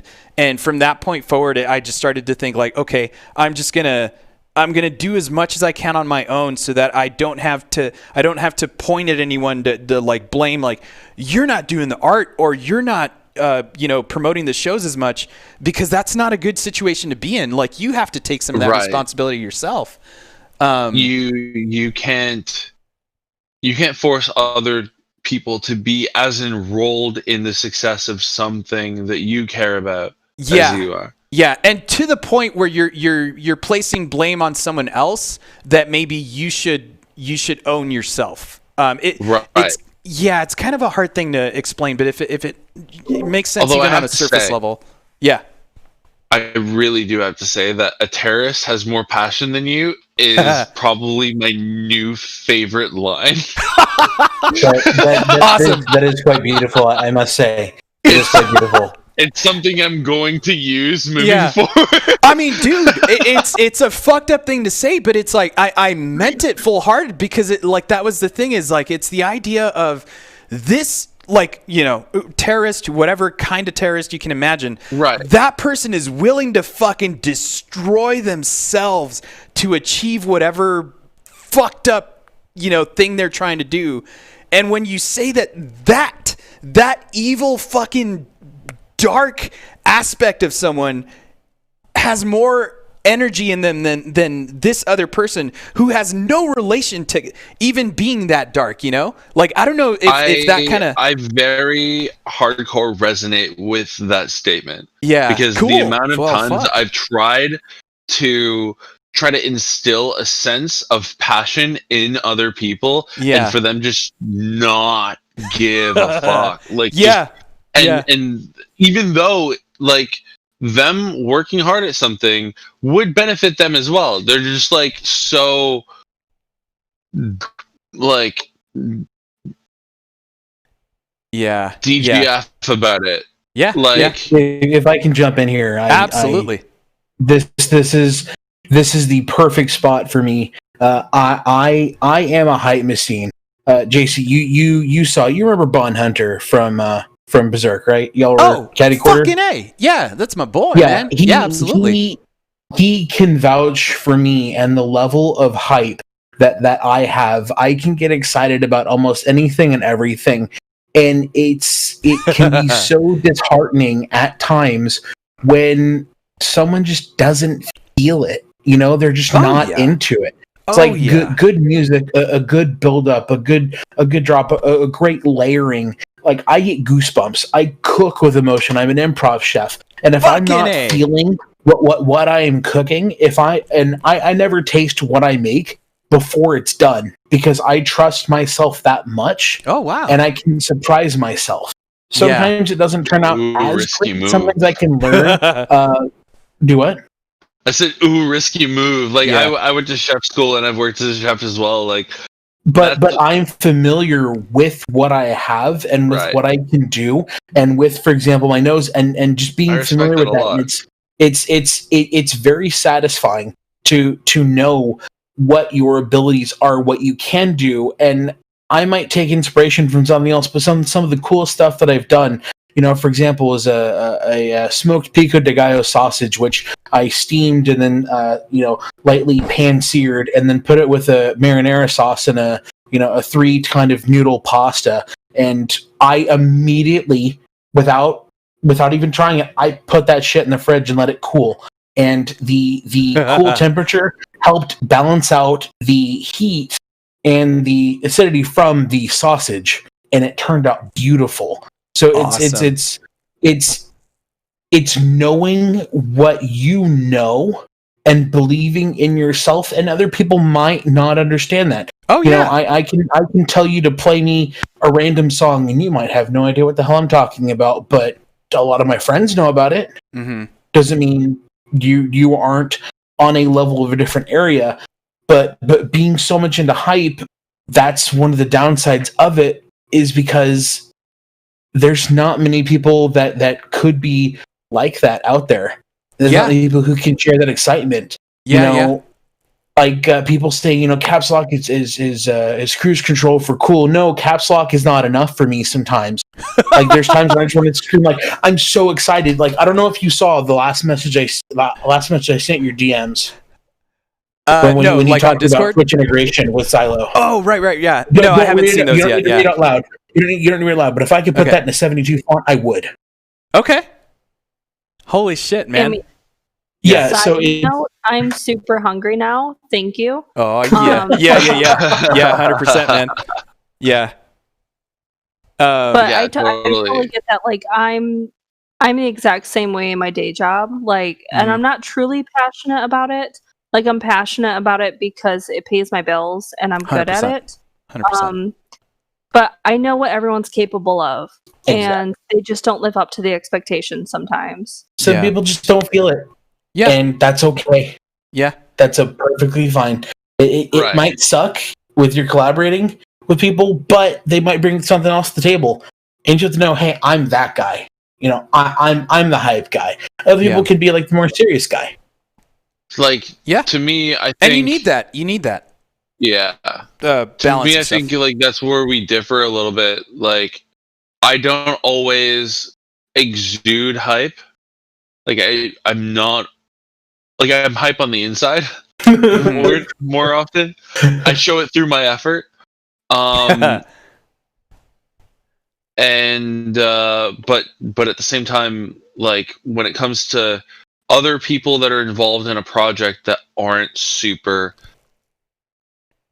like, for lack of a better term, like enrolled in the success of that project, I'm like, there's the door, go away. Like, you're undermining the success of this. Yeah. Like after I try a little bit, and I'm like, I try to get them excited about it and try to put it in a perspective to get them excited about it. If like, I'm only going to put so much effort, and then I'm just like, okay, you're actively detracting from what we're trying to accomplish here. And like, I think it would be, I think you'd be better suited for a different project, something that you are actually excited about, because this is not just a paycheck. This is something that we're trying to make super successful. Yeah. If we get to the point where it's like get out, then yes, I understand what you're saying, but at times, yes, since you're saying you don't, you're more of an internal hype. For me, it's I look for other ways for people to express that as well in their own fields, like I was saying before. So it's I try to give everybody a shot of to show their own way. 100%, dude. Invested. And that's what really brings a team together. For example, a band. That's why I don't usually see many one-man bands anymore. With the big, drum in front of them and the cymbals and the chimes and the whatever attached to their foot and whatnot. Because with the strings. Yeah, thank you.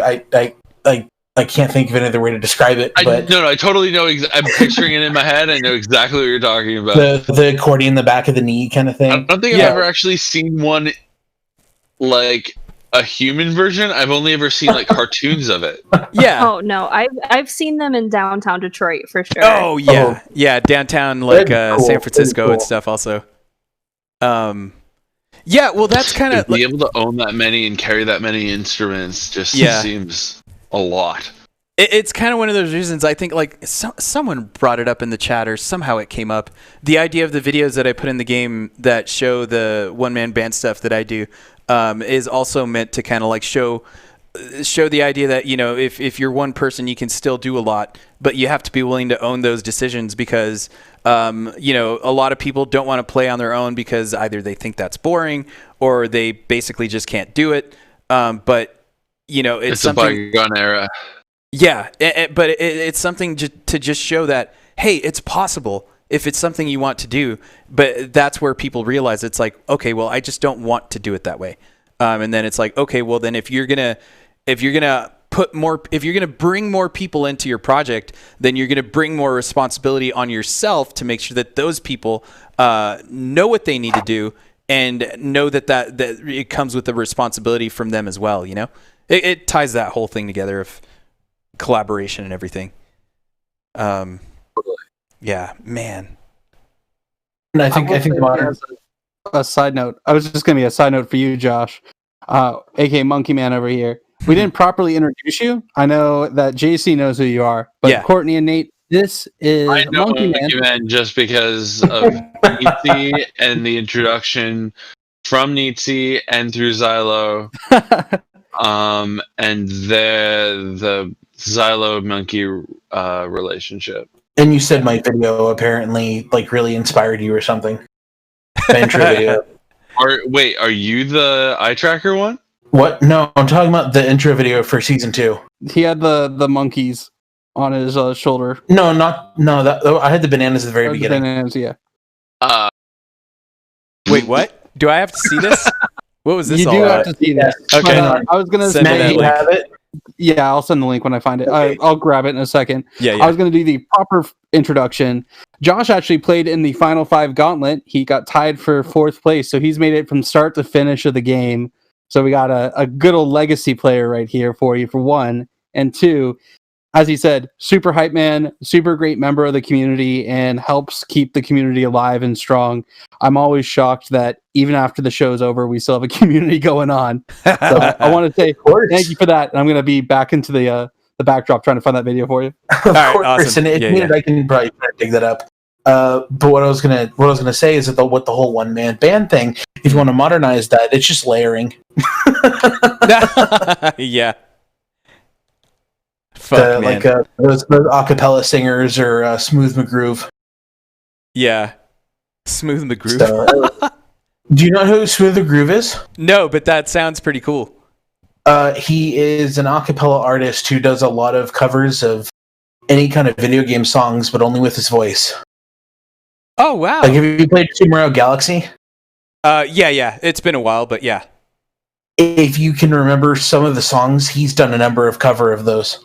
Oh wow! With just his voice. If you just type in Smooth McGroove, okay, and you'll pull up a lot of his things. It's incredible what he does. So it's just layering. It was just more of a joke kind of thing. Yeah, it's kind of like I think it's like Reggie Watts does that kind of stuff with a bunch of different loopers and stuff. Yeah. That's looping. Yeah, Reggie Watts is amazing. Neat. Yeah. He's a nonsense talker. Yeah, that's pretty neat. It just the form of creativity in the medium that people can discover to express themselves just boggles my mind, because it's so unique it's so incredible how unique people are. I mean, just think of the probability and the chances of that. You know, you are who you are, and you've been able to celebrate the successes and failures and to be where you are today. You know, things may happen for a reason, things might not happen for a reason, but is it chance? Is it fate? But the biggest thing to really celebrate, in my opinion, is where we get to. Even if it's just a victory in a game, even if it's just, dropping out of school and making an incredible game, even if it's just having an off day from work, and just kind of chilling and ending on a really high note, talking with a few people and getting invited into a voice call. It's incredible, the journey that we have and what we make of it, and how far back things go that we might not even know about. Like, for example, you said the whole whatever thing at E3 and you're a shy person, I would not know. Yeah. I would not know you're a shy person. Like I can hear you over just shapes and beats. Yeah. And granted, probably you were shouting, but still, that booth was very loud. But still, it's your level of expression as well just shows really you and your natural element. Yeah. And it's incredible just how we get to express ourselves in so many different ways. So yeah, thank you and it's for just being you. And thank all of you for an incredible show tonight. That was great.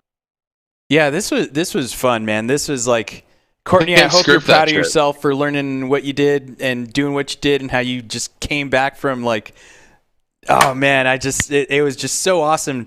One little thing, it just improved your game like fucking tenfold. It was awesome. Yeah. Overall, I'm proud of myself. Yeah. Yo, you should, dude. You definitely should. Because that was rad. Super, super impressive. And again, those mind games, like how Nate was talking about, yeah, you got something there. That's for damn sure. Yeah. Like, had it not been for those mind games, I possibly would have just won the first round. Like the first, like the safety. Yeah. Because I was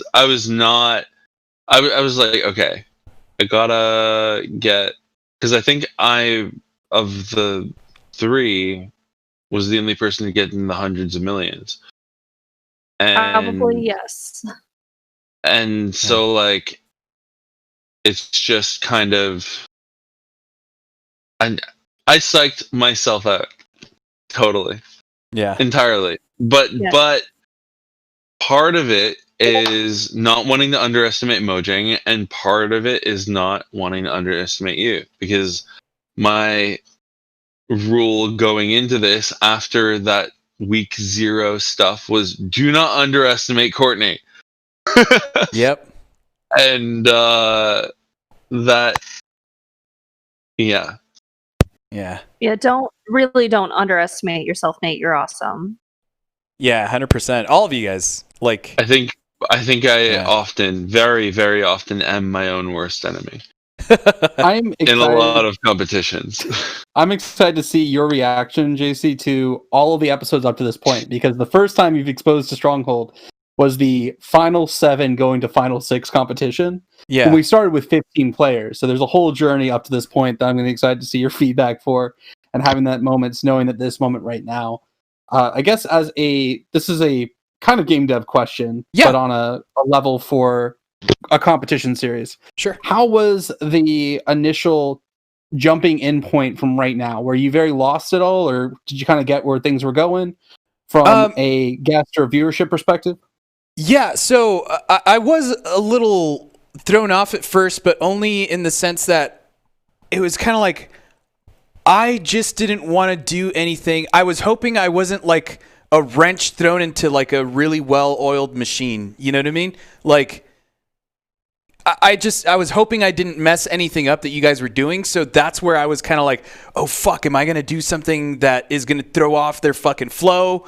Like, yeah, that whole idea of wanting to jump into the chat of the players playing and stuff like that. But once everything just kind of started, it felt right. Like it didn't feel that much that way.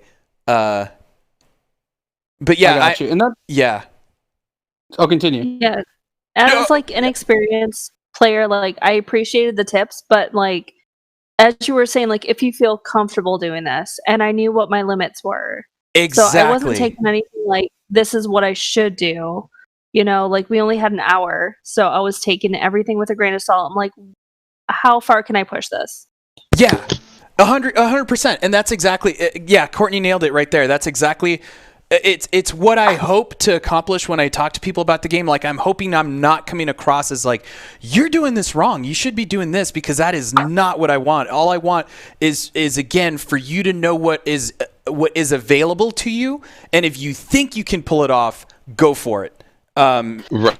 I feel you had very polite and proper execution with what you were saying and how you said it. And you threw that in there, like, even between competitions, or I think between my first point, like after my first point, and just threw in there like the missiles and the clouds, and like that was a game changer. So like while it wasn't like as used early on, it was used later on. Yeah. What you did that was really good that I liked about that is you essentially helped keep the playing field as equal as possible, and no one could say that they didn't get an equal chance at the game. So what you did from there that was really good is you allowed them that no matter what their experience level was at this point, you at least let them know all of the mechanics. And that's like basketball. If you're watching a good basketball game, they have to know all the rules. If they don't have all the rules, it's not a fair game. It's really one-sided and kind of wish-washy. What you did well was you allowed them to put on an equal playing field. So this made it so Nate didn't feel cheated, that if he won, it's because the other person have the rules all in place. Or in Courtney's case, it gave Courtney that chance to readjust, and we got to see an actual skill level versus skill level rather than understanding versus not understanding. Yeah, 100%, dude. Because like, I'll chalk that up to showing this game at so many different events that's kind of always my goal. Is trying to read what the specific player who's playing at the moment is reading and what they're not, right? And then knowing, okay, if I give him this tip, is this like just some totally esoteric thing to them, or am I trying to pay attention to what the player understands at the moment, and whether what I'm about to give them in terms of like a tip, for lack of a better word, if that's going to benefit them at all, because I don't want to just jump into some other random mechanic that they have not touched at all. So like, for example, the shields, I could have explained the whole shield system to you guys, but that was pointless because you guys weren't using it. So I just wanted to make you guys aware of it in case you weren't, so that you at least knew it was there. And that's where I was kind of, I guess you could say, testing you guys to see if either one of you would attempt it in one of your runs. But I knew there was so much at stake that that you probably wouldn't. So I tried to give you another tip, which was like the shields, not the shields, the cloud thing, the missile thing, because I thought, okay, this is something that's very simple to implement, and it's just in the back of your head, and you can use it because you're already in that zone where you can pull it off. You just need to do it, and then you'll see the reward for it, and then maybe you'll keep doing it. You know what I mean? Like, I definitely practice the shields a little bit in my runs. In my practice, I definitely practice the shields a bit, but I didn't feel confident enough in my ability to control the shield. The shield runs, or the shield sessions, that like, because I did get really high point scores, but I was not 100% confident in my overall ability to control those like, once it was activated, I was like, okay, And so it just made things, it was a little bit outside of my comfort zone, that I was like, if I'm going to implement this, I'm going to implement this in another realm, in like a competitive run to like try to take down your high score, but not necessarily in this competition, more so than anything. Yeah. No, and your description of that made absolute sense, dude. 100%. Yeah, absolutely. like I had a strategy, and it was like, okay, if worst case scenario, I can pull this out of my back pocket as like a Hail Mary. Yeah, because I practiced it a little bit, and I'm like 5% comfortable with it. Yeah. But I don't want to have to resort to that, because it's a scary area that is very overwhelming in an already very overwhelming game. Yeah, 100%, dude. That's awesome. By the way, Nate and Courtney, one thing y'all didn't know is that while y'all were playing, and there was that active commentary going on, JC was itching so hard to just be like, hey, can I please just go in and tell Courtney at the missiles? Like, I don't think she knows what the missiles. Do you think she knows what the missiles? Okay, what's she know with the clouds? Okay, she's doing really great. I really think she can know with the missiles. Okay, I'm probably gonna wait until the next round. Then don't talk about them. Okay, she's not using the missiles. Did she really understand about those? And it was just missiles and missiles and missiles and missiles. I'm thinking, oh my god, stop! I'm gonna start like scratching my back. It's itching me too. Yeah. Like, he was just itching just to go for it. And he was like an excited puppy. Like, can I please do it? Can I please do it? Can I please do it? Yeah, I didn't want to distract you guys. It was so entertaining. Yeah. It was so entertaining. But then, like he said, it was just perfect timing when he said it, and you were just out the door, like a horse race or whatever. She's gone. Yeah, it's like you knew it was a switch, one last switch that needed to be clicked. You know. Totally. Yeah, it was awesome. That could have been a game changer in a lot of ways. Like, I don't know. I shouldn't have psyched myself out in the first I had I did. Yeah. I had to get a good read of you guys also, because again, that is the thing, like I said, that when I show the game at events, like I just read players. I'll read them and see if they're struggling at this and struggling at that, and then point out certain things. So I had to kind of get a vibe for you guys. And then when I started noticing like what Courtney was doing, and then that one thing could have definitely not like flipped the game, but just kind of balanced it out a little. Right. Yeah. It was fucking on point, man. It was fucking rad. I do have a couple other questions about the game. Sure. One specifically about the lava pits. Yeah. And the spawning of the fireballs. So do the lava pits give any warning before a fireball spawns, or like does it show like a charge up, or is there sort of like a changing color or anything like that, or is it just like completely at random? Yeah, it's completely random because originally I used to have like a circular thing on it that would kind of fill up and let you know where the fireballs would shoot out of. But I'm not gonna lie, or what direction? No, the direction was always random because. Okay, good. Yeah, because the thing is It comes down again to another one of those game design things, dropout game design thing, where like I kind of didn't know what I was doing, and a lot of that, the coding I wrote for the UI that shows on each individual fire tower was causing, from what I understood, was some graphical. The way the UI updates in Unity is really expensive if you're doing it wrong, and I felt like the frame rate was being affected by me writing like inefficient code. And I ended up deciding to just take it out. And honestly, I don't even know if it really helped or not. But when I ended up taking it out, I just never went back to do anything with it again, because I felt like it was something that I was like, okay, well, whether it's randomized or not, I don't think many players are actually going to use it to the advantage of like the UI is a very, again, because there's already so much going on. Giving you one other indicator, I didn't think was worth putting the work into trying to finalize or figure out whether it was worth whether it was worth putting it in. Was like one little thing like that, you know. What you'd be paying much attention to.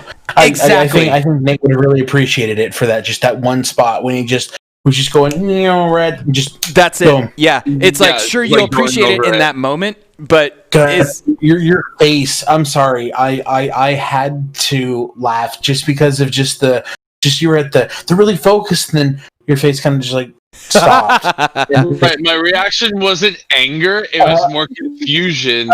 Just like, but at the same time, like I was so confident in just the overall,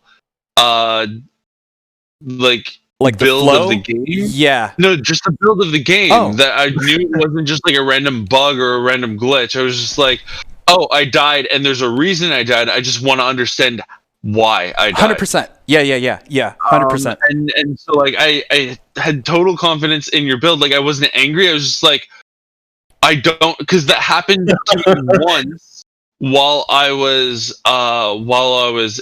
practicing. Yeah. And I didn't understand why. And I was like, okay, in all of my runs, this has happened so rare that it's probably not something that I'm gonna have to deal with in the competition. Surprise! Because and then, surprise!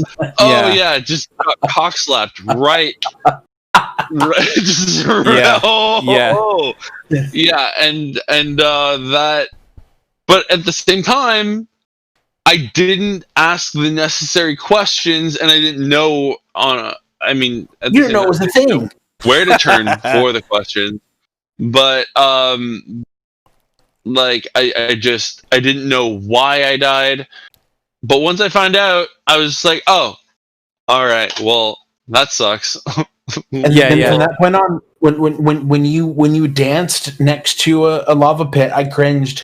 I was both y'all did. When all of y'all did, I'm like waiting for that rogue fireball. Right. That rogue fireball. As soon as I found out, I was just like, oh, this is a mistake I need to not make twice. And so I tried to be cognizant of my HP level and where I was, but at the same time, I couldn't be hyper cognizant of it immediately. I needed a few more trial runs and a little bit more practice to be more cognizant, but like I was still, it just increased it heightened my overall awareness level. Yeah. And I think that's really, that's really all I could ask for, because those fire towers actually, you can go back and look at some of the videos of like old footage of the game, and you'll see the game's changed a lot visually, and those fire towers were actual fire towers. They weren't like pits. But now they're just fire pits. And the thing is, as you would go over them. Yeah, exactly. And the other thing was that as you go over them, they would cause damage. And I found that same way they do damage to the tracker. Yes, because they don't instantly kill a tracker. They do damage to the tracker. And there's a reason for that. Yeah, because you can lead them over a fire tower to damage them so that you can then boost into them and get material. So it's just like a secondary thing you can do. Yeah. Because when it was mentioned in the tutorial videos that like you could lead them into a fire pit, I was like, and then I tried that. And I realized that they weren't dying instantly, but like their overall sprite changed a little bit. I was like, okay, so it doesn't instantly kill them; it does damage, but it doesn't do damage to me, but it does damage to them. Yeah. But I didn't realize that it does make it easier to boost through them. Exactly. Interesting. Okay. Yeah, and the reason I took out the damage is because I was realizing that a lot of people were just kind of, moving the ship just normally, and they would just kind of they sometimes would die just by moving over a fire tower, and I was like, oh, that's not really. I can take that out. Like it's not worth that damage. But I thought it was still worth the damage for the ships because that's kind of cool. Oh, for sure. Yeah. Yeah. It was just like a little thing that like I had to figure out, trial and error sort of thing. Yeah, it's what the game is, man. Trial and error. Yeah, fuck. Oh my god. My next question is about the firewall.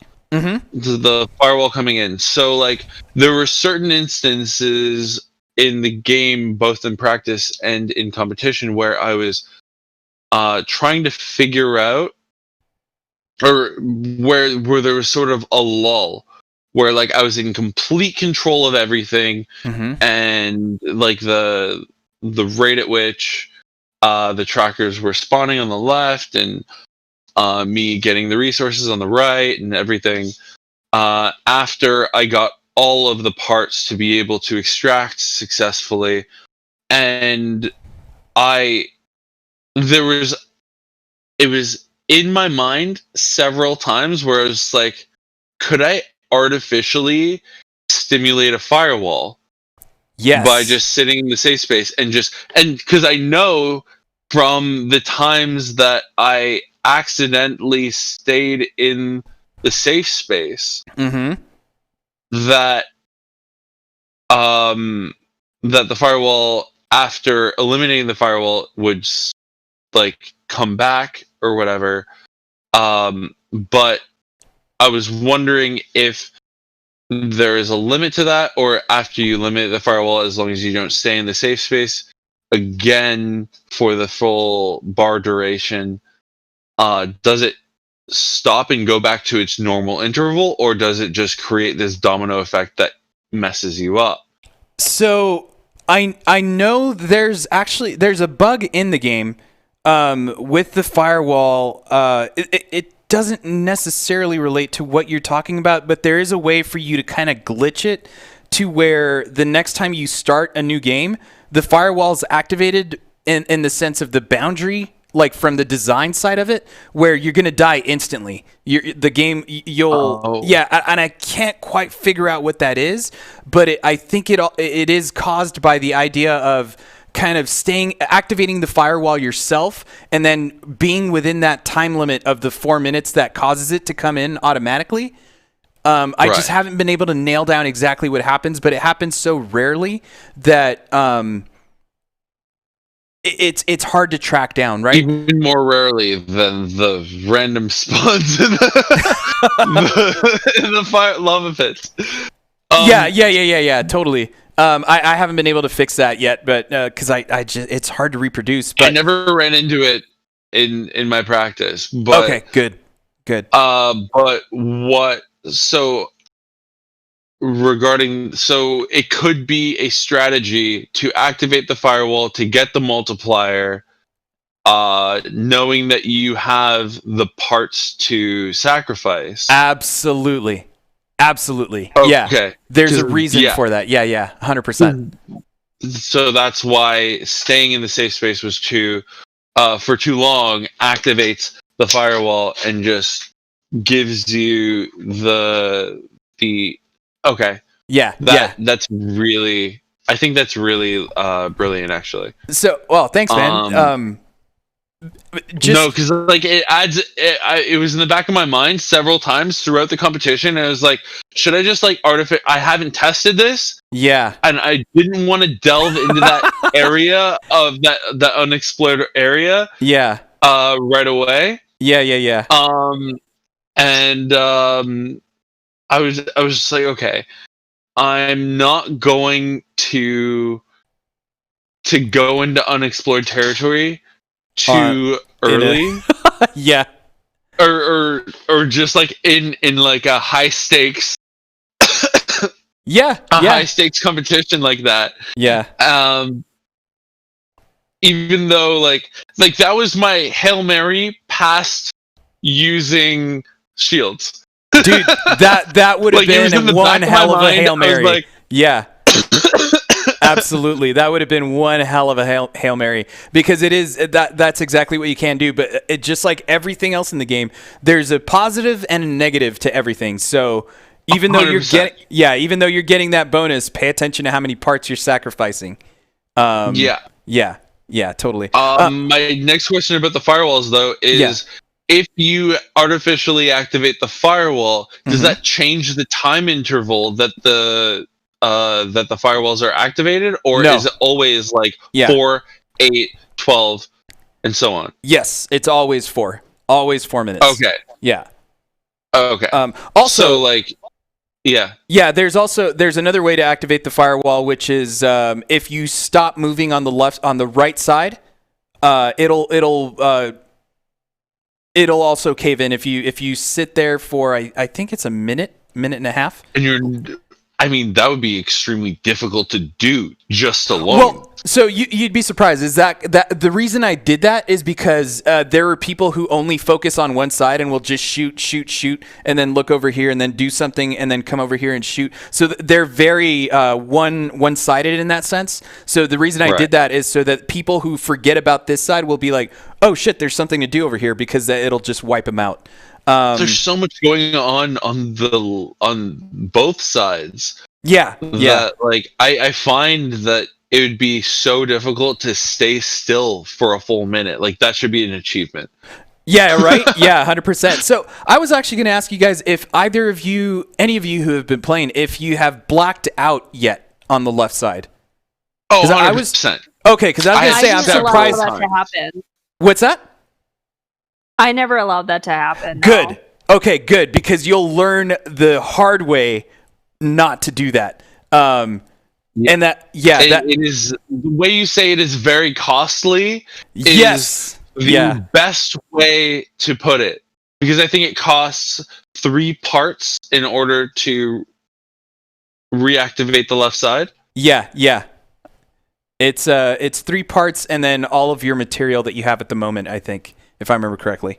Oh, and the material. Yeah. Well, because the thing is, in order to restore that side, you need to find material. And if you're not finding material, so in order to spawn material, you have to kill trackers on the left. And if you're not killing them, you're not spawning material. They're just coming through because you're letting them pass. Yeah. Oh, yeah. No. You like, because I know the voice of the tutorial person, and that is you. Yeah, 100%. It is straight up, like, when you say it is very costly, I was just like, okay, so by most game standards, very costly means, like, very costly. But no, you downplay it significantly, and you're like, oh, it's very costly. No, it is the most costly thing. It is the most downward, is the biggest downward terror spiral that you could put yourself down. Like, you might as well just restart at that point. I have recovered from it a few times, just because, like, I wanted to practice it just in case. But, like, it's not something that you ever want to do. Yeah, ever. Exactly. Well, so it kind of goes with like how Courtney was saying, where she never allows that to happen, and that's awesome. And this actually kind of goes with what happened to you, Courtney, in that last one where you kind of went down to 0, and even the chat was like, "What just happened?" And I think what might have happened, I'd have to go back and watch, but if I remember correctly, it could have been that you were just spamming the relink button, so you were, or the sacrifice material button, so you were using material when you didn't necessarily have to. And you brought yourself down to 0. I think in that moment I was panicking a little bit. Yeah.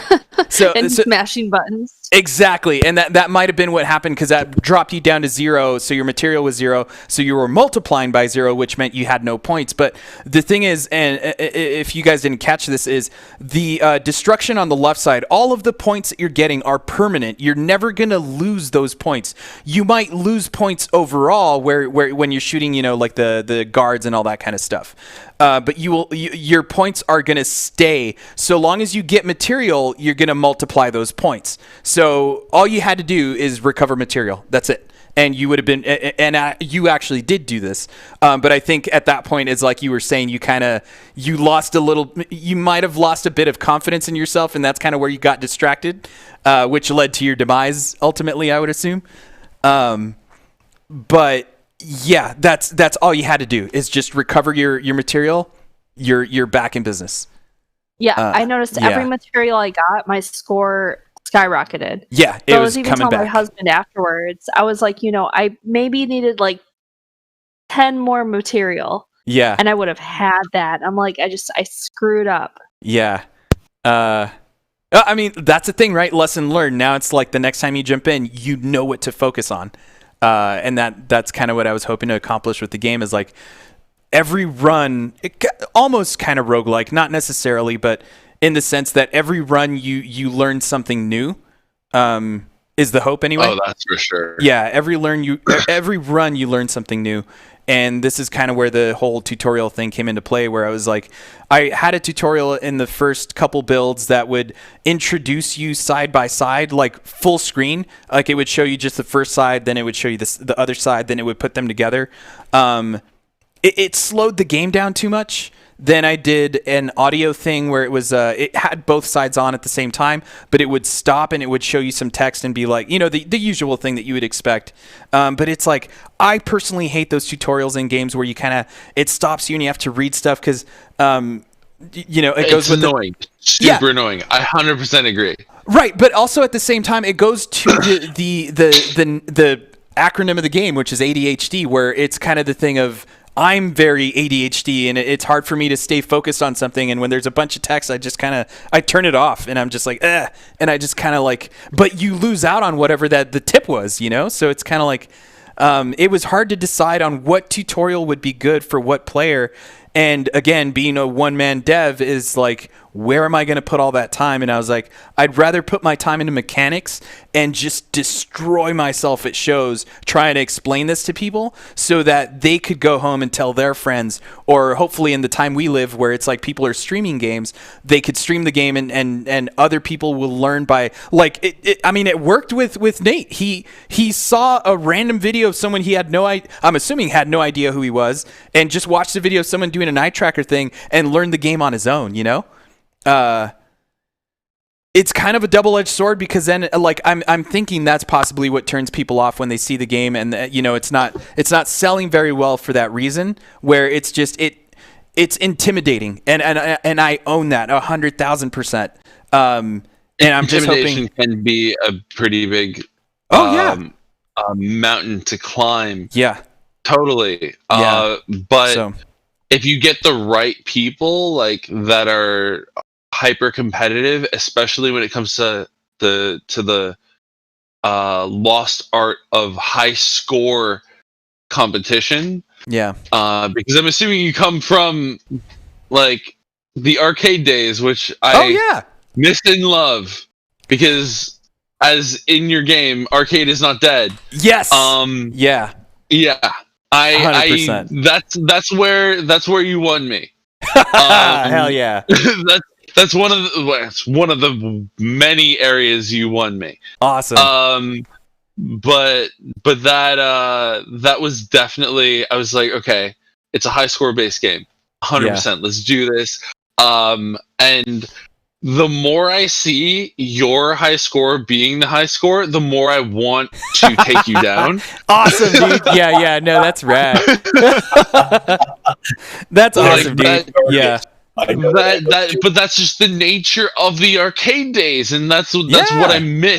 So much. Like as a kid, barely even having the dexterity to fully do anything. Now we're in a completely different era. Where that's just like retro gaming. No, like we're back and you're killing it. Like I think like I want this game to be very successful, because I feel like this is a realm of gaming that has been lacking for a very long time, and you have really encapsulated something that I haven't experienced in gaming for a very long time. You've reawoken, resurrected something inside me that I feel I've missed. What was that earlier, JC, that you're talking about when you were kind of briefing everybody before the competition started about like putting some sort of seed inside? That kind of just really disturbed me. But that was really disturbing when you were like, I just wanted to plant this seed inside of you guys, like earlier when you were briefing us. And then like I muted my mic and I was like, he's gonna plant his seed inside of us? And I questioned it. I don't know what I said. It's like we had a moment, kind of like looked at each other and be like, did he just? Yeah, I think so. But it's like iconic moment of Stronghold history already. Yeah. Yes. It very much is. It very much is. Was that on stream? I thought that would have been. Yes. Okay, I thought that was stream. That was at the very least on my stream. Okay, so that was on yours. This was on Mojang's, and I believe that was on Courtney when you were talking to all three of them. When they had their perspectives as well on multi-stream. Oh shit, man! Okay. I was like, I don't know if I want to be filled up with this guy's seed. I had just met him. Yeah, I do want a baby, but preferably for my husband. Well, so that's kind of where I thought I said I want to plant the seed. I didn't know I said plant my seed. So holy crap. Okay. I think you may have said but it was just very quick, and you were in a very excited moment. So shit, like seed is seed. Planting a seed in someone is still very straightforward. Anyway, Fucking A, man. what I was going to piggyback It was on great. what Nate was saying Great. before, It made a lot of really like early game dialogue and broke a lot of the tension. It So did. that It really, very much did so. yeah. But when you were talking about tutorials earlier, Yeah. I remember in the day, I honestly genuinely miss the little instruction booklets that would come with console games. Yeah. I miss those. I would always read those, and it was so cool just looking at how the art differed. Like for example, Kirby Nightmare in Dreamland for the Game Boy Advance, and everything was so drawn. Oh my god, this game is gonna look so cool! And I was like, wait, everything's what? This doesn't look like the drawings at all. But it like I still have a lot of mine. So if we want to step back further, we were talking about arcades. I remember, I had a little kind of folding chair that could double up into a stool if you wanted to extend like telescopic legs. That when my friends and I would go to the arcade, I would make sure I had that with me. So it went from making sure you had the ability to watch or play for an extended period of time to holding on to that's how you watched originally to having those little instruction booklets for you at home, and then it goes to what JC was talking about, that being able to watch and play from home with others and to watch others. So it's very interesting how it has progressed through the generations of gaming, but we still held on to the core aspect of learning from others, whether it be through a tutorial or through our own, but somewhere we do get that inspiration to further ourselves and to learn and to make our gameplay experience better and to find new ways to challenge ourselves, whether it be hitting the max level with all the characters you can fill your account with, getting a new high score, beating the local arcade wizard, or dusting off the old pinball machine and challenging your father or whatever the case may be. Right on. It's something that has been encapsulated, which people have really lost, but it's gone past a certain point where it could be considered more retro for an arcade style game, which to some people, retro is super hip and cool. And speaking of hip, on the pause screen, it says pause something, and Maleficent in chat was wondering about something about like hugging a hippie. She was really confused. Yeah, I heard something about hugging a hippie. Yeah, I saw that. In the pause menu, and then there was lots of left and right stuff and this other stuff. That was actually my next question. Yeah, about the politics stuff. Yeah. What's going on with all of the straight up, like, very clear political references? Also, her, yeah, track her, and the miss lies, like the missiles, but like wordplay. Miss lies. Yeah. I think that had to do with something to do with Hillary or some shit. No. It's also on not the left. That one. Yeah, no, not that one. So the miss lies is more about. Okay. Those upgrades, right? They say upgrades because they're obviously upgrades in Tier 1. So obviously you guys were in Tier 2, so that's a totally different thing. Those upgrades... But I did play through Tier 1 several times, and then once I got to the miss lies, I'm just like, okay, I can't collect these anymore. So then I was like, okay, these are lies. Okay, but you also caught on to the missile memory, which is a play on the word muscle memory, which is basically just... Okay, so...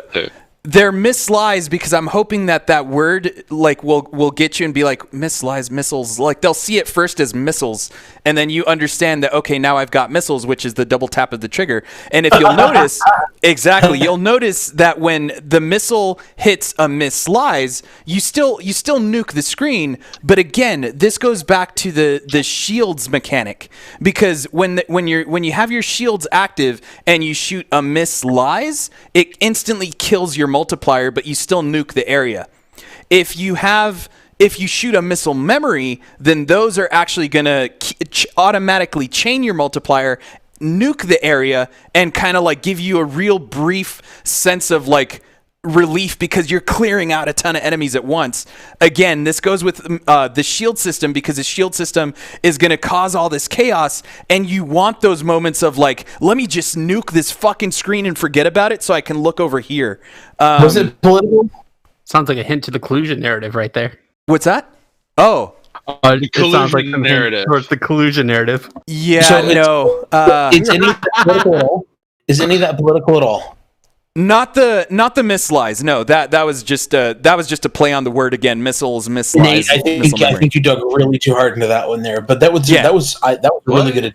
Those are really whoa! I'm not even talking about the missiles and missiles. Oh, because I did mention it in like while I was playing. Yeah, okay, I totally know what you mean. Yeah. Plus, also you're talking about something political and left side. No, this whole game is like filled with political. Like the left is invincible, but not like, and then the right, and then you have to like support the. Oh my goodness! JC, is that intentional? This is all coming from a Canadian, by the way. Oh right, I'm Canadian, but like all we do is watch American politics. Okay, yeah, dude. I mean, that's. What was that? It's like a game to them. It's fun.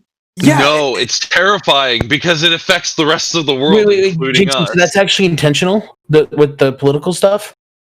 Intentional only in the sense of like to get you to think, and again to get you out of a comfort zone, because like most people think that when you think of something and it triggers you, it should like it should kind of be like a negative reaction, but it's more about just having you like know that there's stuff that you need to think about. You know what I mean? It's like to trigger you, but in your comfort zone too much because the world is going to continue moving on without you. Yeah, it's just a way to get you to to like again.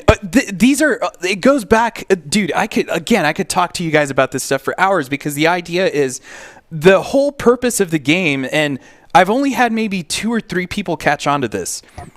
Is that why is one person controlling both of these ships, right?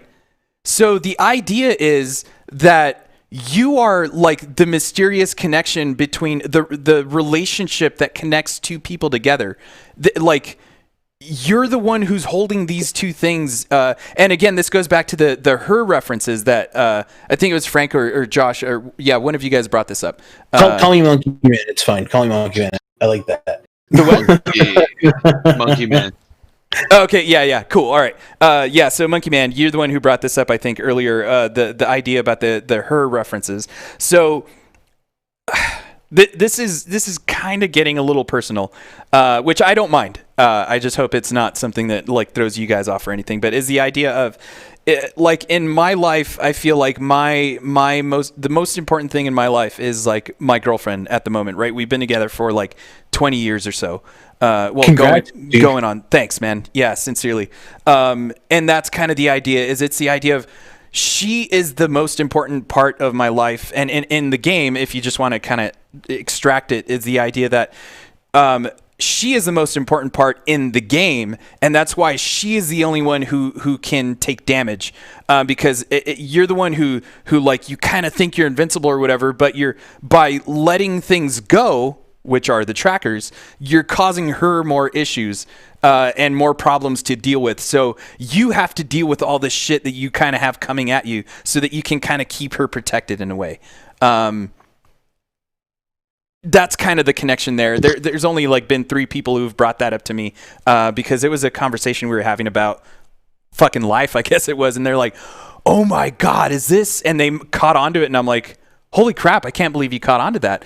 But I didn't. The funny part is I didn't want to assume anything about your personal life, right? But you just so very much invested into this that it wouldn't surprise me that there are a few multiple things in there of references to yourself that you've personally put into it's this, more personal this than game, political. Especially with 100%. Because no one's just gonna highlight her right out of really anything unless there's a hidden meaning in there.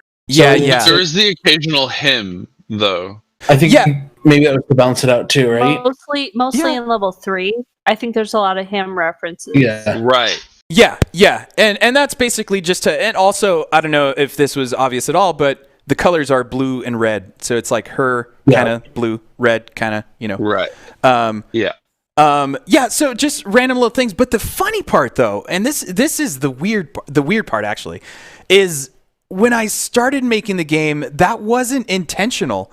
it was more like a subconscious thing that I didn't realize I was doing until I started to find a reason for why you were doing this, like why this was doing this, because and it goes to the idea of how I named the studio Ask an Enemy Studios, is the idea of just ask a question. Ask an enemy means like someone kind of assuming something of someone else without actually directly asking that person or having a communication with that person to understand, to break down at least a misunderstanding. Yeah. It's like I have a lot of respect for people that are willing to do that. Yeah. Right. No, totally. And I got that because of the studio name, especially because it mentions Ask an Enemy in the pause menu. Yeah. And I was like, hold up. Shit. Yeah, like hold pause to ask an enemy. Yeah. Hang on. Hang on. Stronghold is a competition. Yeah. You need to know who you're up against. Alliances and rivalries can be formed. Matt, how long have you planned this for? Oh, how long have I planned putting this game in there? They already should have known at the beginning of... No, I'm talking about with JC. Because Ask an Enemy, if there's someone who has a rivalry in Stronghold, you still need to communicate with them. How long have you been plotting this whole get-up for? Since PAX South, I wanted him in the game. I already told him that. Like, I purchased a copy for Switch not just for the game. Did you link it to the studio's name at all? I absolutely did, because this is the reason why he's the first guest of Stronghold as a game developer, is because he is, in a way, like a nice little bow that ties together the idea of Stronghold.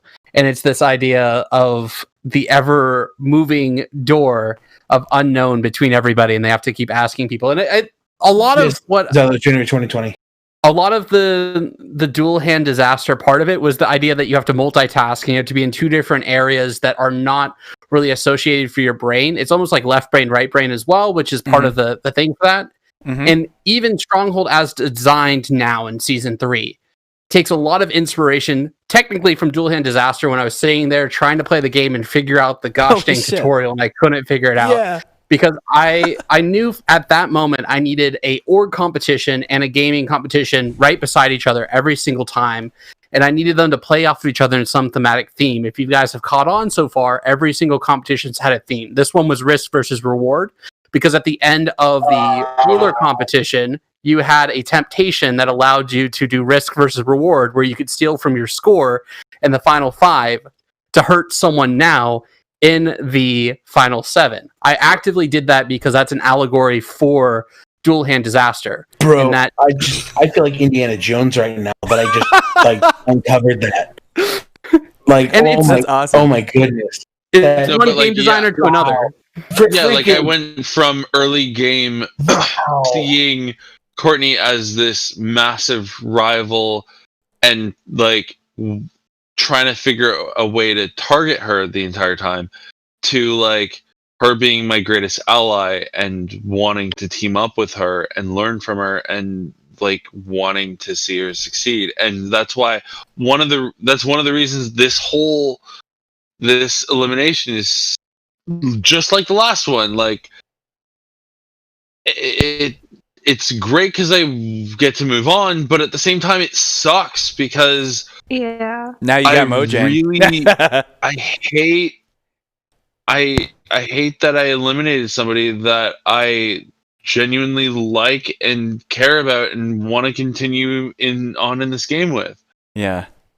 I already say, JC, our Stronghold meetup, when we do the season 3 meetup, I need to bring you out there, and we need to commission an arcade cabinet version of Dual Hand Disaster, so that we can place it in the center and have them all go wild about it. I know just the people to do that. Yeah, go ahead. Hey, who do you know?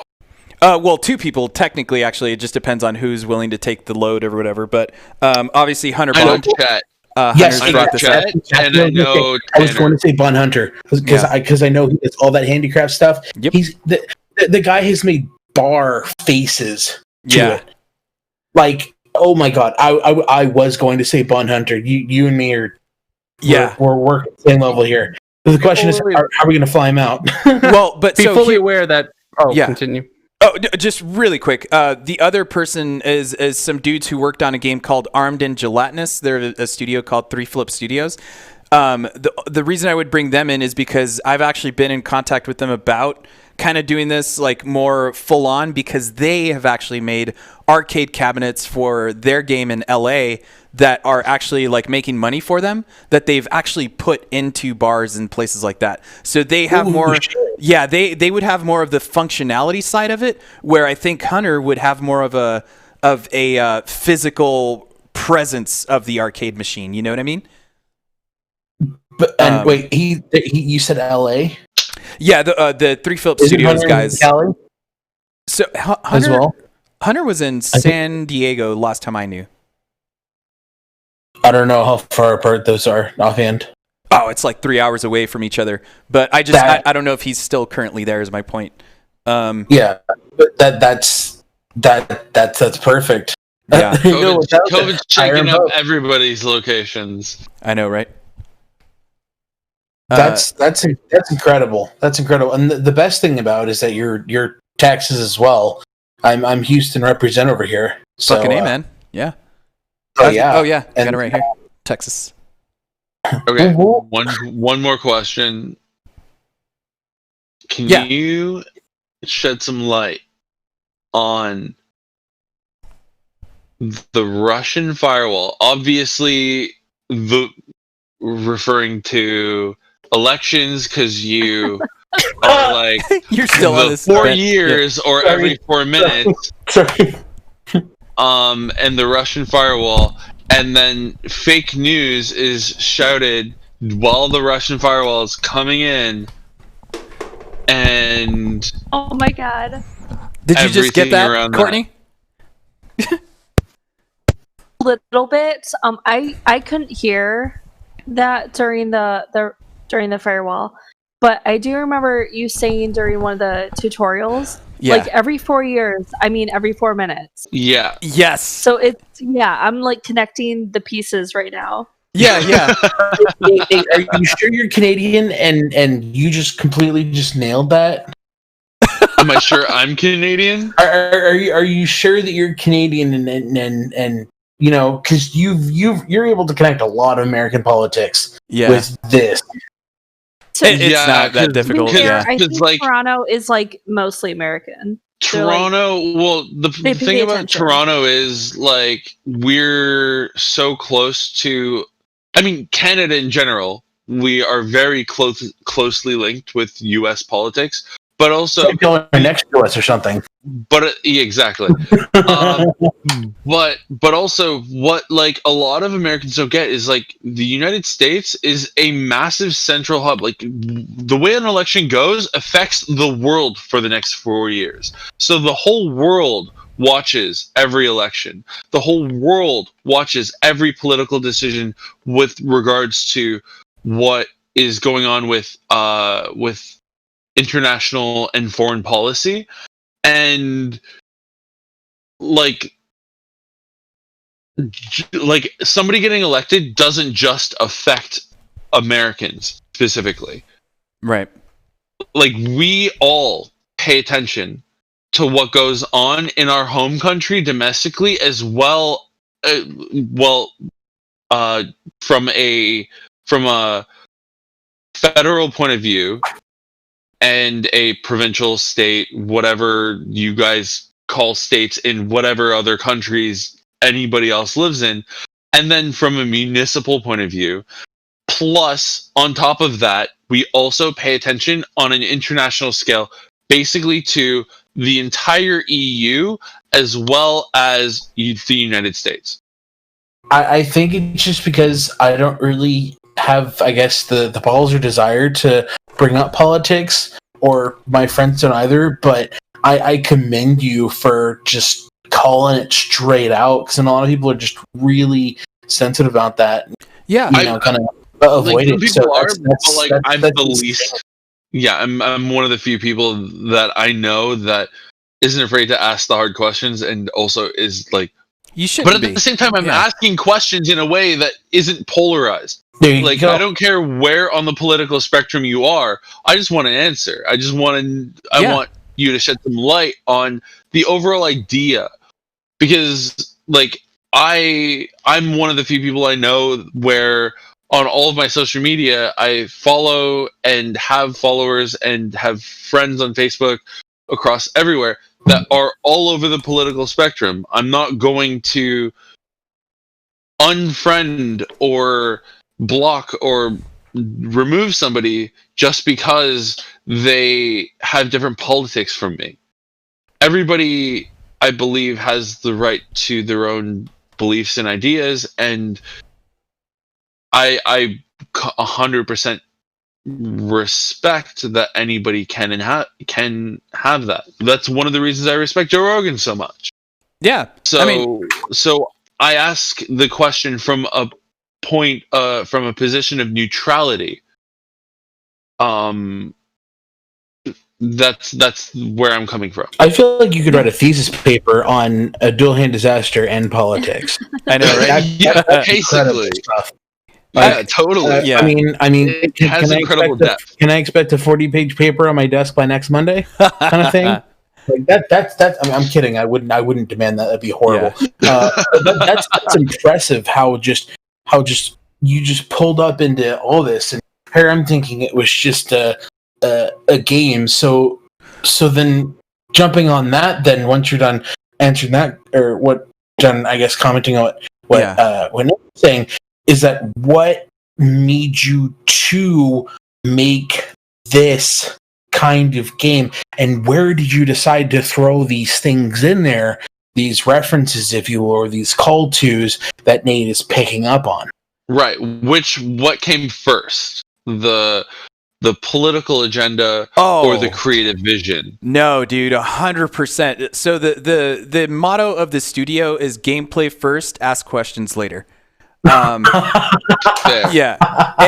And so this is what I fucking absolutely love about this, and it's one of those things that I wish I hope is not like kind of a turnoff, because it is the idea that I throw stuff in again to kind of connect the thing of like what's a good explanation? The Russian firewall is a good one, but you kind of already went into that. I mean, it makes sense. The reference entirely makes sense. It's just... And everything in the game has a double meaning. It's a duality. Yeah, exactly. And it just happens to work. It's not like I went in there with an agenda or any kind of like purpose. It was more that this is a funny way to explain this, and it makes sense. You know what I mean? Exactly. Yeah, I was thinking it's like tongue-in-cheek comedy. Yeah. And I'm hoping... Yeah, like, Russian. Okay, I got it. It's rushing in on you. Yeah. And I think that comes out from the musician side of me, is where I like to play with words, and it's very easy to come up with a double meaning for a word, and it's when it works, it's like, why does this work like this? This is weird. And so, yeah, like going into tier 3, which is something Nate was talking about, was the idea of so again, it's also the idea there's of many references in those little random things. Like there's one that references Trump. Yeah. There's a crooked hilarity. From watching, exactly. Yeah. Crooked hilarity. Yeah, I love it. And also. Really quick though, because I do want to make this clear. I want to make sure that you guys are comfortable talking about this, because I love talking about this stuff, but I also don't want to put anyone in a position that makes them feel uncomfortable to the point where it's like you just don't want to talk about random stuff like this. So as long as you guys are cool, yeah, like, you know, I just don't want to put anyone in any kind of awkward position. That's always been my thing. We're not discussing politics and opinionated views. You're expressing call tos on events that have happened. So those are straightforward, and this isn't opinion based or like, oh, well, you're wrong because blank and blank. No, you're stating this is a thing. We're just talking past tense. Yeah. It's definitely a thing that happened, and I'm a centrist, so I don't care. I make fun of either side. Fucking it. Yeah, me too. Like, I am very just independent centrist. Fucking A. Yeah, cool. Then that's what critical thought. I'm very pro critical thought. Exactly, not just dude. Blindly aligning oneself. Yeah. Because I mean that's just the natural nature of people is again to ask questions. It's something again that I always point out in the panel or the panels I do or just talking to people about game design is it's like I would not have gotten to where I was if I just sheltered myself and never asked a question. If I worried so much about people who like what people thought of like a dumb question, then I'm never going to accomplish anything because I'm always shielding myself from everything and I'm not going to learn, you know? You kind of have to put yourself out there, and sure, you're going to embarrass yourself plenty of times. Sure, you're going to get punched in the gut a couple times, more so than any successful blows that you land. But you have to put yourself out there, man, and you have to be fucking honest more than anything. And that's why I like it. I think it was Monkey Man who was asking about that earlier. How you're yourself is like, how can you not be? You know, like.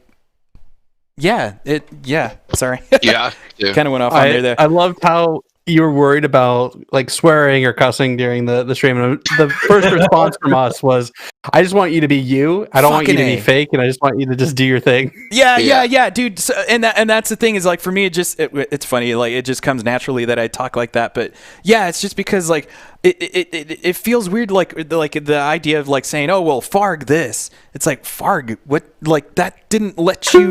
What the hell is Farg? You know, it's like no, like fuck this. You know, it's like it just feels better. So yeah, I've never held myself back from that, but.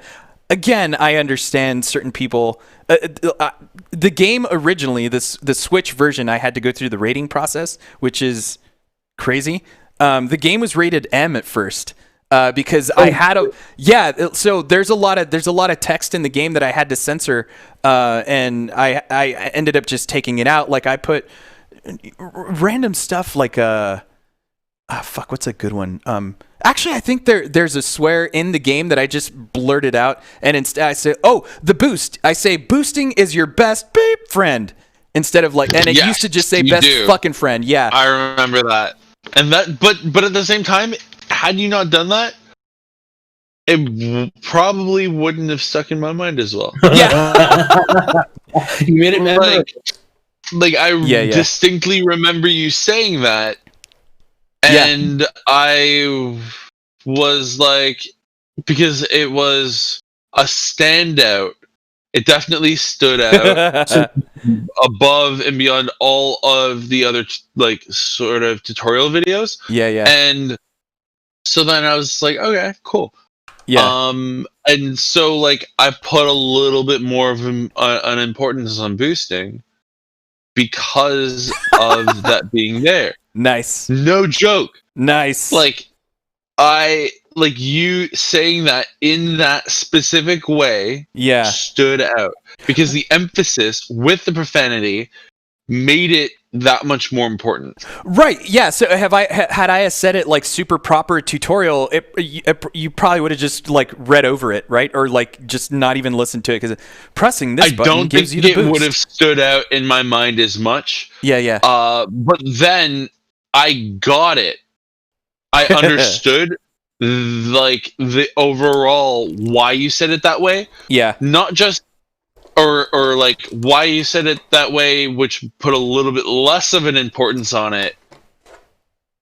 After talking to you before the competition because of your use of the word fuck. Yeah. Prior to the competition, it was like, okay, that totally makes sense. It's entirely his personality. Yeah. And it wasn't necessarily, it was an emphasis, definitely was an emphasis. So it's still like there's nothing to take away from my practice, but you definitely put forth a little bit of an effort to censor yourself in the rest of the tutorials. Yeah, 100%, man. Really quick, I don't mean to go off on too much of a tangent because we were talking about arcades earlier, and so I had to, but I showed the game at the Smithsonian Museum of Art in Washington D.C. For what is it called, Sam Arcade, And for that, because it was kind of like arcade oriented, I had my brother built me a prototype version of what an arcade kind of controller would look like. And like, this is it. So it's basically kind of like the 2 sticks and then kind of the buttons. And it's funny that the buttons actually hide out because they're green, because of the green screen. But yeah, this is just kind of an idea of a basic idea of what a controller would be. The only thing is, since these D-pads are digital, they're not analog. The left stick is for the right stick for the right ship was more of a always on, always off kind of thing, as opposed to like an analog stick that allows you to like kind of slowly move the right ship and stuff. And as you can see, it's just like, it's honestly just a wireless keyboard wired up to a bunch of arcade buttons. Yeah. So yeah, the arcade thing has been in my head from the very, very beginning of this design. But arcades are really expensive to make.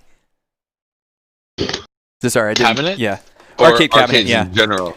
Arcade cabinets, sure. yeah, because like I said, the guys who made that Armed and Gelatinous game, they run like a Linux, kind of like some kind of Linux kernel thing, and then they just build their game for Linux, and then it just runs on the system. But they have been trying to work on this system that they can release on the Unity store for developers who want to make games that are arcade oriented, so that it takes the quarters. It's kind of like this framework to build into your game for the quarters and the debug menus and all that kind of stuff. Right. Yeah, they haven't gotten around to do that because they're still working on their game, but you know, they have it there because they have a functioning arcade system in arcades in LA and other places that they've been making some good money on. So that's pretty cool. For sure. Yeah. So we need to wrap it in the live production expense at some point. I'll get with you on that one. Oh, dude. Could you not? Yeah. That means anybody who's playing the live version of the game would have to encounter the game at some point. Holy crap, man. Yeah, that'd be fucking intense. Yeah, I heard Nate. Some way just like run it from Raspberry Pi? Well, no, because I mean, it depends if a Raspberry Pi is as capable as a Switch, I guess, at the least, because actually that's fair. It sure as hell won't run on a Vita, and I don't know how that compares to the technology in a Raspberry Pi. Poor Vita. Yeah, man, I feel you. But at the same time, like, I stream my PS4 from my to my Vita all the time, and it's totally fine. Yeah, like, there's so much that the Vita is capable of that is incredibly impressive. Yeah. I mean, it's like, I think it's the Kind of Funny guys, fucking Greg Miller, always saying that the every PlayStation 4 game is a Vita game because you can stream it or remote play. Which is kind of funny, except for if you need R3 or R2 triggers. even. Yeah, because like the back, Exactly. the back doesn't feel right, you know. Right. Yeah. Right. Exactly. If they had the triggers, I mean, but you can get cases that do activate those things.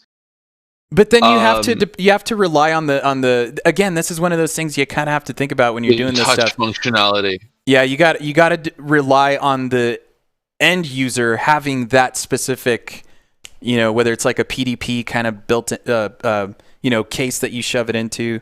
And there's so many different variations. Some are absolute fucking ass. Some are actually pretty good.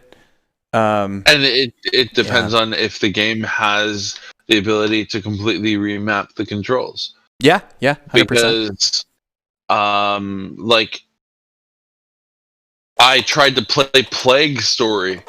Oh shit! On my Vita, and it took me a while to realize that, like, I had to use on screen the corners, the top corners and the bottom corners of the screen in order to use R3 and R2.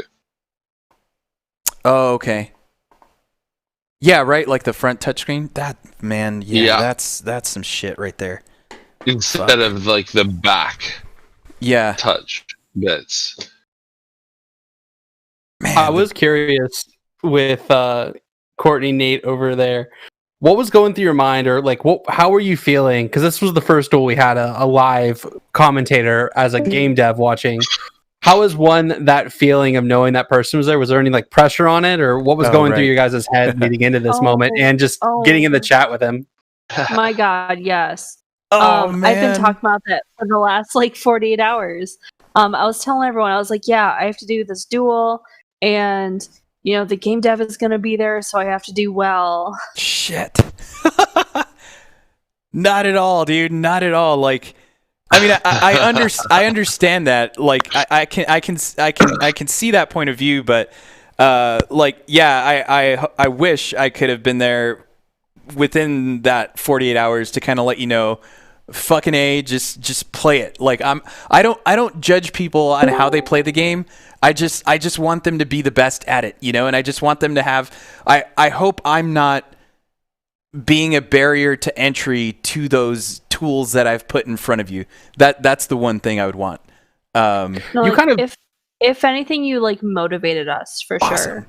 Awesome, cool.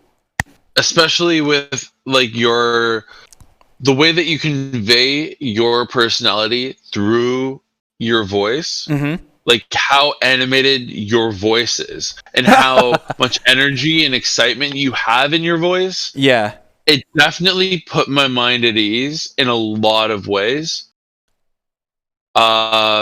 Just how generally engaging you come off in your voice, as well as how personable you seem. Awesome. Cool. Well, that's kind of like what I was saying before too, about you being awesome. Mm-hmm. Yeah, that's really thanks, what man. it comes down to. But to answer your question, Matt, I don't know. I think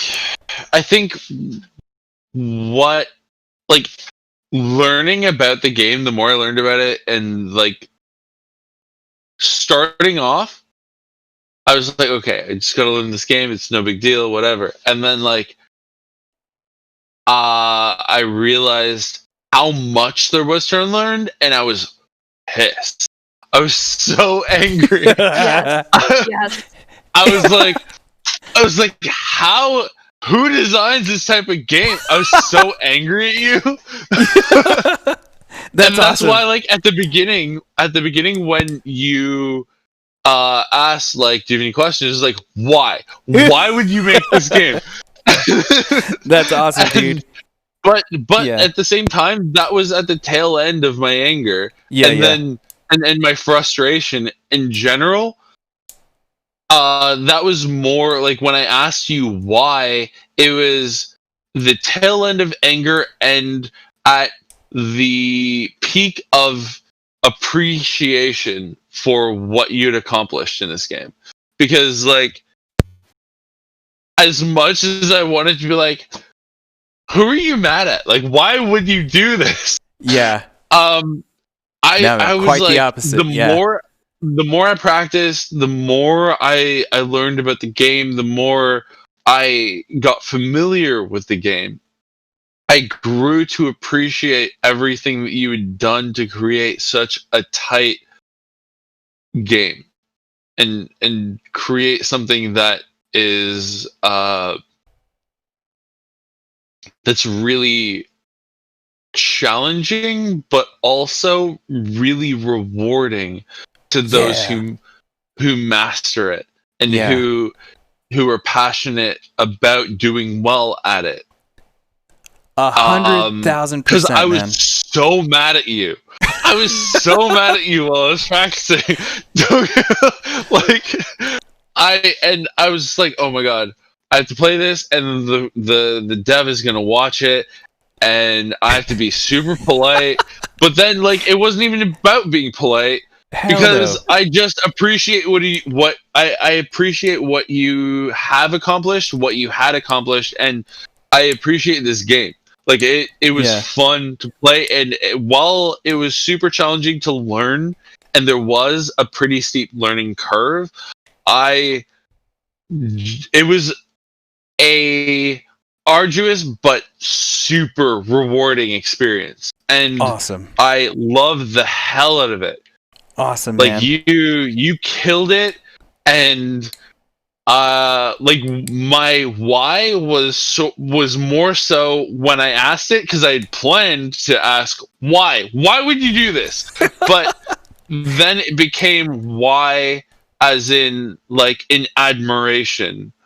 Like, I'm super impressed by what you've accomplished here, and thank you for putting me through this, oh man, it reawakened a part of my latent gamer self that I feel like has fallen asleep with what's offered these days. Right. Yeah. Oh, go ahead, Courtney. I'm No, sorry if you were going to say something. So much of the same experience because I started practicing last night and my husband asked how it was going. And I said, this game is an atrocity and it's oh shit. Yeah. But like once I like learned the mechanics, I was like, this is actually pretty cool. Yeah. So like it's a labor of love. Yeah, by the end of tonight, like when he asked me how I did with all this, because he doesn't watch my stream or whatever, and I was like, I lost. Like I wasn't like blaming you at all. I wasn't like the game's stupid. I was like, I screwed up. Yeah, yeah. God, like I had nobody to blame but myself for losing to Mojang. Yeah, yeah. Like, because I played it fast and loose, and I paid the price. Yeah, 100%. It's crazy, man. Like that, I cannot repeat this enough. Is that you guys don't understand how fucking badass it is to hear you guys say that. Not the idea of the praise or anything like that. It's the idea of kind of like seeing that you guys understood in a way why I made this game, right? Like it's kind of like someone telling you something you don't want to hear, but you have to hear it. And then you just fucking go with it. You take it now that you know what it is. You just go with it. That's awesome. At least that's kind of how I'm taking it right now. And the reason I say that too is it kind of goes back to the arcade is not dead thing. Does that ring any bells for you guys, or does it make you think of anything when you think of arcade is not dead? Because I did that for a very specific reason. It reminds me a little bit of Ready Player One. Okay. Though, it reminds me of Ready Player One. There's a few other indie games that I've played, like 1980X. Okay. Which is a really, really great game that touches on a lot of the retro gaming world and arcade world. It also brings up no, I'm drawing a blank. But sorry, go on. Oh, I was gonna say it reminds me of Radio is Dying. It's not Radio is not dying, it's evolving. It's like the idea that something that's going obsolete, so to speak, can find new purpose and new meaning with like everything going around. I always heard that going into college. Radio was like, radio's not dying, it's evolving. Meaning that the people who decide to approach it from a new angle are going to be the people that pioneer a new version of it, and it happens time and time again with everything that we kind of go with. I don't know if that's what your intention was, but that was where kind of I brought into it. There is a vibe there. Let me ask Courtney what she thought. There's a very specific reason why I wrote this, but I'm just kind of wondering because it's something that is a very direct reference to something, but it's kind of like a deep cut. But anyway, I kind of like hearing what people think when they hear that. But there is a very specific reason for that. But yeah, Courtney, I was going to ask you. Yeah. My thoughts is just that a lot of games have become too casual, too easy. It's a lot of regurgitated bullshit. and you reach back to something that I haven't experienced in quite a while, which was a lot different. There weren't clear instructions. I mean, you would go to the arcade or load up something on Nintendo, and there wasn't instructions, and there wasn't books on this stuff that you could learn. And I mean, back in the day, there wasn't even YouTube videos that we could reference to learn stuff. So it's just the learning curve is rewarding. Yeah. Like, it's kind of like, well, I mean, because like for me, this is kind of expanding on a little bit, but it's the idea of that, like when you're growing up and like, yeah, that's the exact same thing, right? Is like, you go and you rent a game, and most of the times you just get the game. You're not going to get the manual because either someone stole it the first time or they just don't have the manuals for the game. So you kind of have to just learn it on your own. And a lot of those earlier games, like Mario itself, like just basic ass fucking Super Mario on the NES, if you never read the booklet, does not tell you a damn thing about how to jump, what to hit, what the hell a fire flower does. You know, like the first level runs you into a Goomba intentionally so that you know, fuck, I got to jump over that guy. You know what I mean? Right. Especially like the B sprint. The B sprint. Yeah, exactly. Yeah. Most people never even learn the B sprint. Exactly. If they don't know. Yeah. If they don't learn from somebody else or learn from the booklet. Yeah. And it's just that the game executes so well on the movement and the weight and the physics that it just feels good to do what you're doing. But the direct reference to Arcade is Not Dead is, again, I kind of grew up on all these kind of arcadey games, of course. And then there's also like the most recent version of what I wanted arcade games to be like, which is Housemarque. So Housemarque makes like Resogun and all sorts of kind of just super flashy, explosive arcadey type games, right? And what happened was not too long ago, they wrote up a blog on their website, which the title of that blog was Arcade is Dead. And this is coming from developers who are making these really cool, just flashy arcade games that are like on fucking point.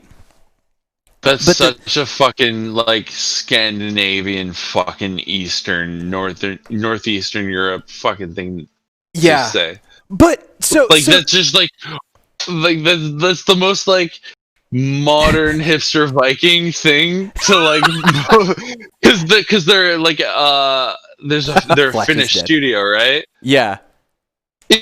So like that's so like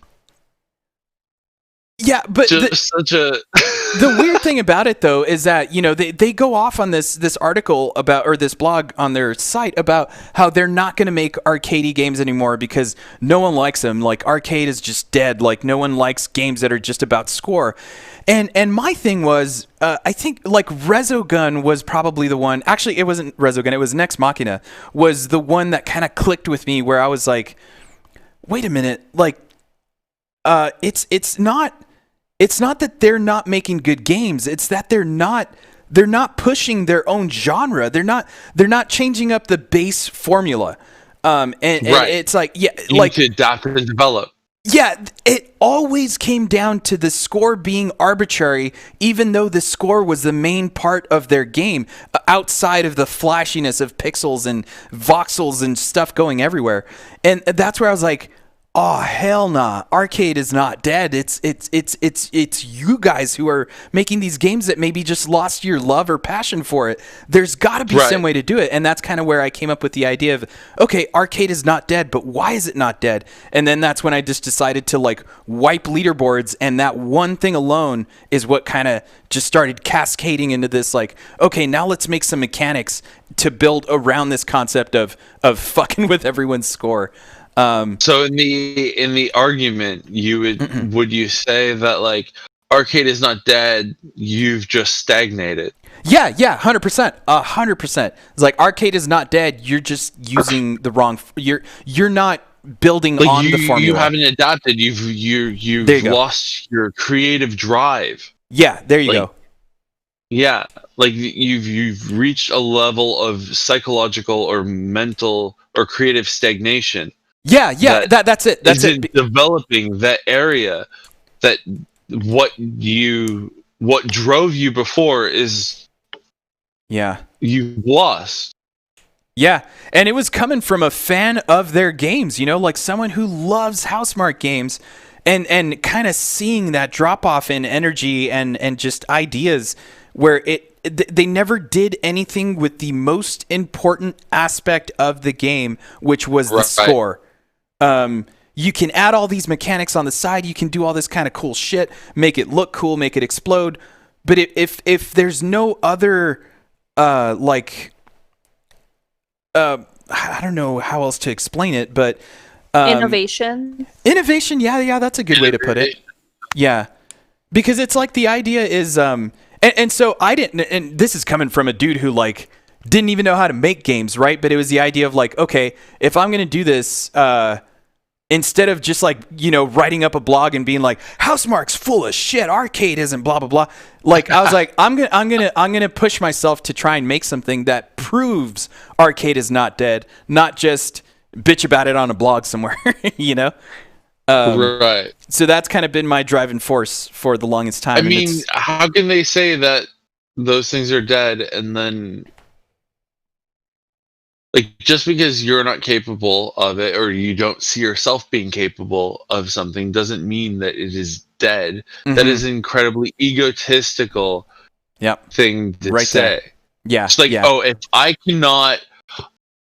cannot fathom this area growing, that it must be dead. Yeah, exactly. It's like, yeah. It's arrogant. Can't put it any it's arrogant to make that claim. Yeah. Because especially because they have a PlayStation 5 game coming out. Yeah, exactly. So they have Returnal coming out for PS5. Yeah.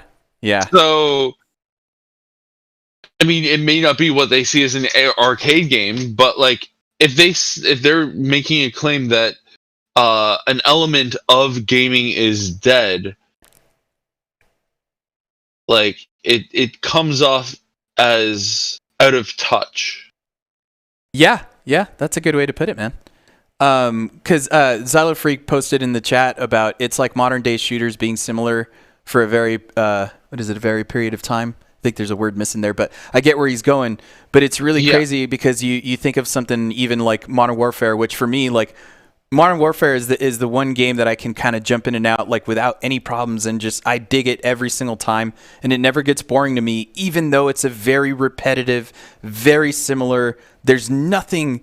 They're not doing anything new in Modern Warfare that no other shooter has done, but they do it so well that it just holds up. And again, it's obviously just my opinion on Modern Warfare, but for me personally, like that, it's just they nailed movement, they nailed the weight, they nailed the sound, the feel of guns, and just moving, mantling, and just, nothing super fancy about exosuits or anything. It's just like, just shoot some dudes and get some points, and it's That's fun like to me do. With Siege, I can put on Rainbow Six Siege, like anytime.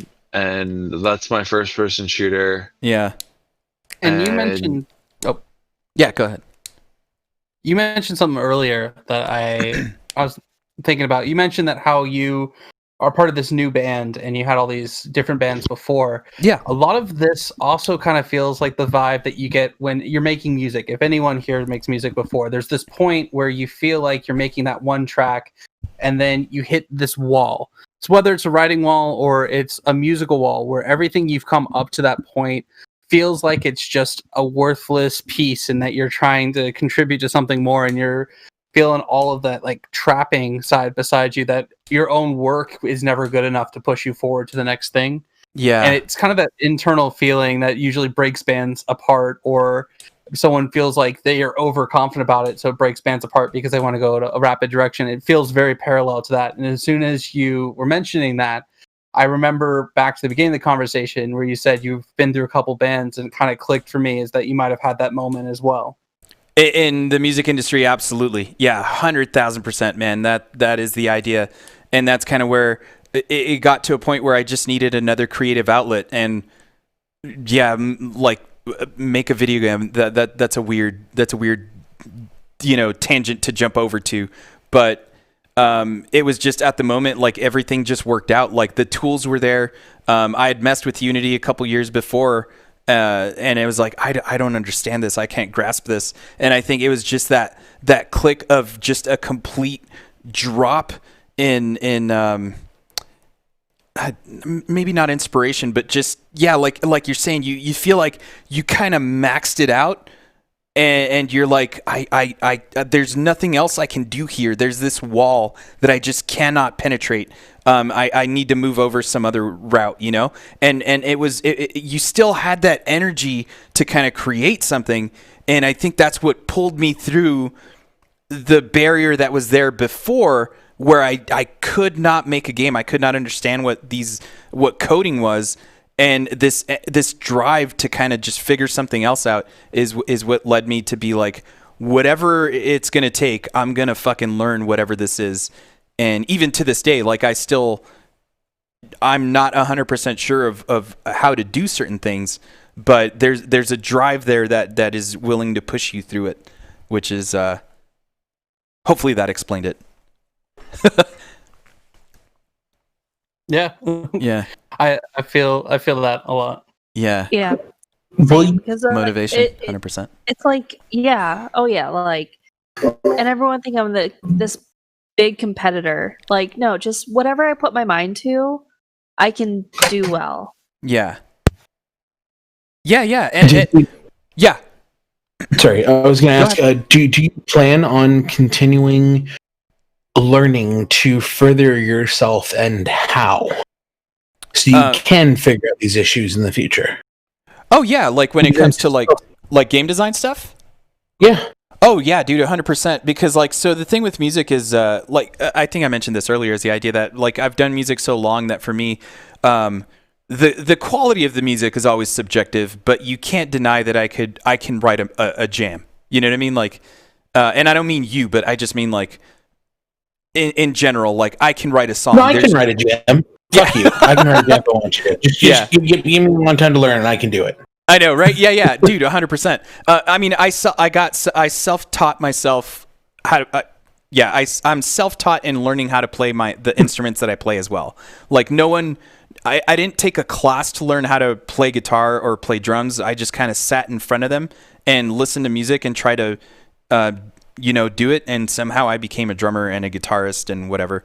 So it's inside everyone. It's just, it's different for everybody. So it's kind of like that saying, I think like Courtney just said it, was the idea of, you just put your mind to it and you do it. And there's a certain, you also kind of have to be pragmatic. And that's, I think, where people differ, where you have to understand where your limits are. And I think Courtney actually said this earlier too, is the idea of she knows what her limits were, so she wasn't going to push herself harder than she needed to. And that's something that I think is sometimes difficult for people to kind of grasp and understand that, okay, you're not going to be good at everything, but there's going to be some other way to, is compliment the right word? Not compliment, but like make up in a way. There's a better word for that, but there's something you can do to make up for what you're not good for that you can be good at. Is it compensate? Yeah, that feels right. Like a compensation, or you like counterbalance. Yeah, or compromise feels like it has a negative connotation, but that's the same idea as well, right? Is you have something, you're not good at this, but you're good at this, so kind of just shift it over here, sort of. Yeah, that's a good word. But definitely applying yourself is the thing. You have to do that, for sure. Like, no doubt about that. You have to apply yourself, because if you don't, you will most certainly fail. There's a certain aspect to that. So then, what do you see yourself? What do you see invest? Yeah. I'm trying to think how to word this. Where do you see yourself? Years. No. I was going to say self-investing. Like, where do you see that your next self-investment will be to further your abilities in general? Yeah. I don't know if this is actually the answer you might be looking for, but personally, when it comes to like game design stuff, also not to give too much away about the next project I'm working on, because they are basically. I'm not trying to probe here. Right on. No, I get really you. Wondering about game design or GC rather than the projects themselves. Yeah, well, so for me, because with this particular game, I did want to add, it's like even more so after watching you guys play the way you did, and just seeing this competition thing and seeing it as a reality instead of just something like, oh, that'd be cool to see. Implementing a multiplayer aspect of the game, and one of the reasons I laid off on that entirely is because multiplayer involves networking, and networking is like a whole other fucking class of skill you need to have that I don't even think people understand. Like, people who are just barely getting into game development understand that how difficult it is to sync up to completely different ping times and shit like that. You know, like, I don't even know if don't do online, do local, because Steam can handle the rest with remote play. That's your easy way out. Oh, there. Right. Yeah. Well, again, yeah. So those are things you kind of have to think about. It goes back to what I said earlier about having an idea for something, trying to execute on it, and then realizing that when you execute on it, you're going to have to shift because it didn't actually come out 100% how you planned.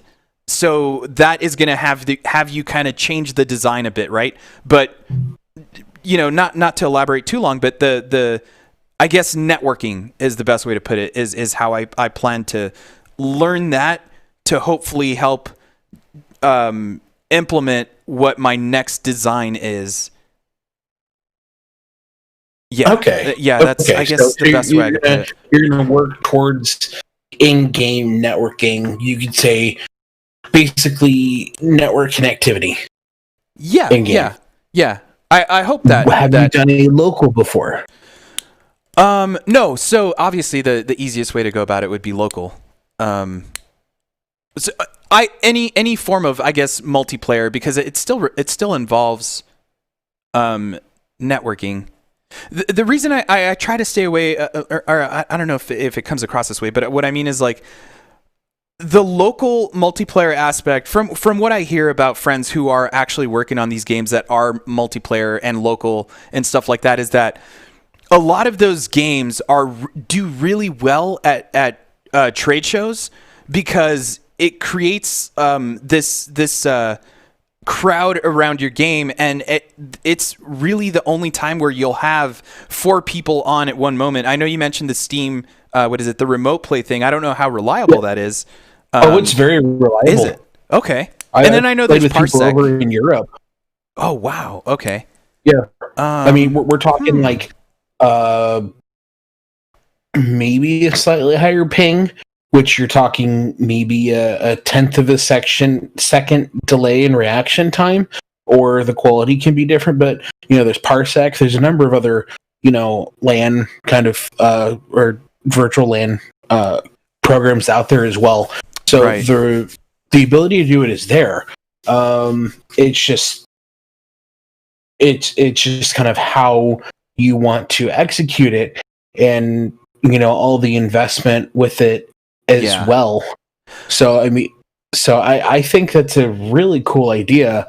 You know, I don't know if you've heard of a game called We Are Here.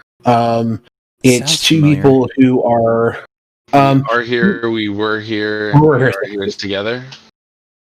What? Talking about like we were here, we are here, we're here together, or we're here too. Yeah, we're here too. It's basically two people who are separated. It's kind of like Keep Talking, Nobody Explodes. Mm-hmm. They both have very, very, very limited communication, but they have to work together to solve these puzzles. Mm-hmm. So it'd be interesting if you could do a local co-op of that, or the brothers, The Tale of Two Sons, I think it is. Yeah, great game. Yeah, so right hand, left hand kind of thing. Yeah, kind of like that. So, you know, two people, one controller, if you will, or, you know, that kind of thing. I mean, because basically that's kind of what you're already doing anyway. But you have to increase kind of the challenge to it. I think there's a whole lot of potential you have with this game that you can expand on, or even if you're just gonna leave it as it is and work on something else. There's such a wide option, or such a wide range of options now that I feel that someone with your kind of potential and ideas and excitement really can really use and explore upon that not many people have really done thus far. One of the I don't know if there's no one ever has really made like a rule book or guidebook to being successful on Twitch. Of course. But there's a couple points that I know of that I've noticed trending. Unique, number 1, and support, number 2. That's how you really grab people. You gotta grab them that first thing. You gotta make something unique. Oh, it's just another, Fortnite player who's, a 17-year-old with unfortunately doesn't sound like, he's dropped yet. So he's kind of talking up here, you guys, and it's just the same kind of shit you might deal before, and probably a really shitty, 160p webcam kind of thing. It's just another one of those guys. Maybe some friends will support him or something, but it's not really, I don't think he's going to catch traction unless he gets famous for whatever. Yeah. But it's the uniqueness that really, it's. Well, but see, I feel like. Sorry, I read Zalo's comment, dies terribly too, and I started laughing. But it's uniqueness that you have in there, and that can really pull people and keep people there, and the support for it. Yeah. The people supporting it. Yeah, I just feel that well, I mean, I don't know. Maybe I'm totally wrong on it, but I'm saying you got it, kid. I believe in you. You got it. Oh, whatever thanks, man. It is, you got it. Yeah. Well, I mean, and that so that's what I was going to say is it's not like I aim to be unique, because I wouldn't know how to do that, but I guess I'm unique by well, but so what I'm trying to say there is that I don't aim for it. I'm just myself, and I try to make a game that I would want to play. And adding all these, I know there are some people for sure, do not get me wrong, that will play the game at events or whatever. And I totally admire and respect this, because I want people to be honest. The last thing I want is for people to tell me something that they do not believe themselves. But the idea of that, there's mechanics in there that are just like too complicated, or like when I try to explain to you guys about how like the shields work and this and that, and sometimes people are like, that's like way too much. Like, why'd you make it so complicated? But the idea is like, it's because it's a game I wanted to play, and I want to be like poked and prodded in the brain in this amount of like engagement with the game, So that's why right, that's how you take it to the next level. Yeah. What was that? I was saying that's how you take it to the next level. It's how you take it to another tier of excellence. And that's where that support comes from too. Yeah. The community support, where, hey, that's how a wiki gets created. That's where forums come in. That's where guides come in. Hey, this is your guide on how to, make money quick in this kind of game by using a certain thing that somebody found, or here's a trick. Oh, you don't understand this mechanic? I'll explain it to you, kind of thing. Yeah. So it's that support for people coming together, because gamers will take care of gamers. Yeah. That's one thing that I've known that people can rely on, is that gamers can connect, because that's a common ground, is games. And there's so many out there, so many ways to connect to. So it's the whole shows as well, the whole local co-op. For example, Just Shapes, I know I throw back to them a lot, because they do fit a lot of these examples for me. I guess just because it's been a big part of, I guess, my life with there's a different story. But the story is a local co-op only, but it is one of the best things.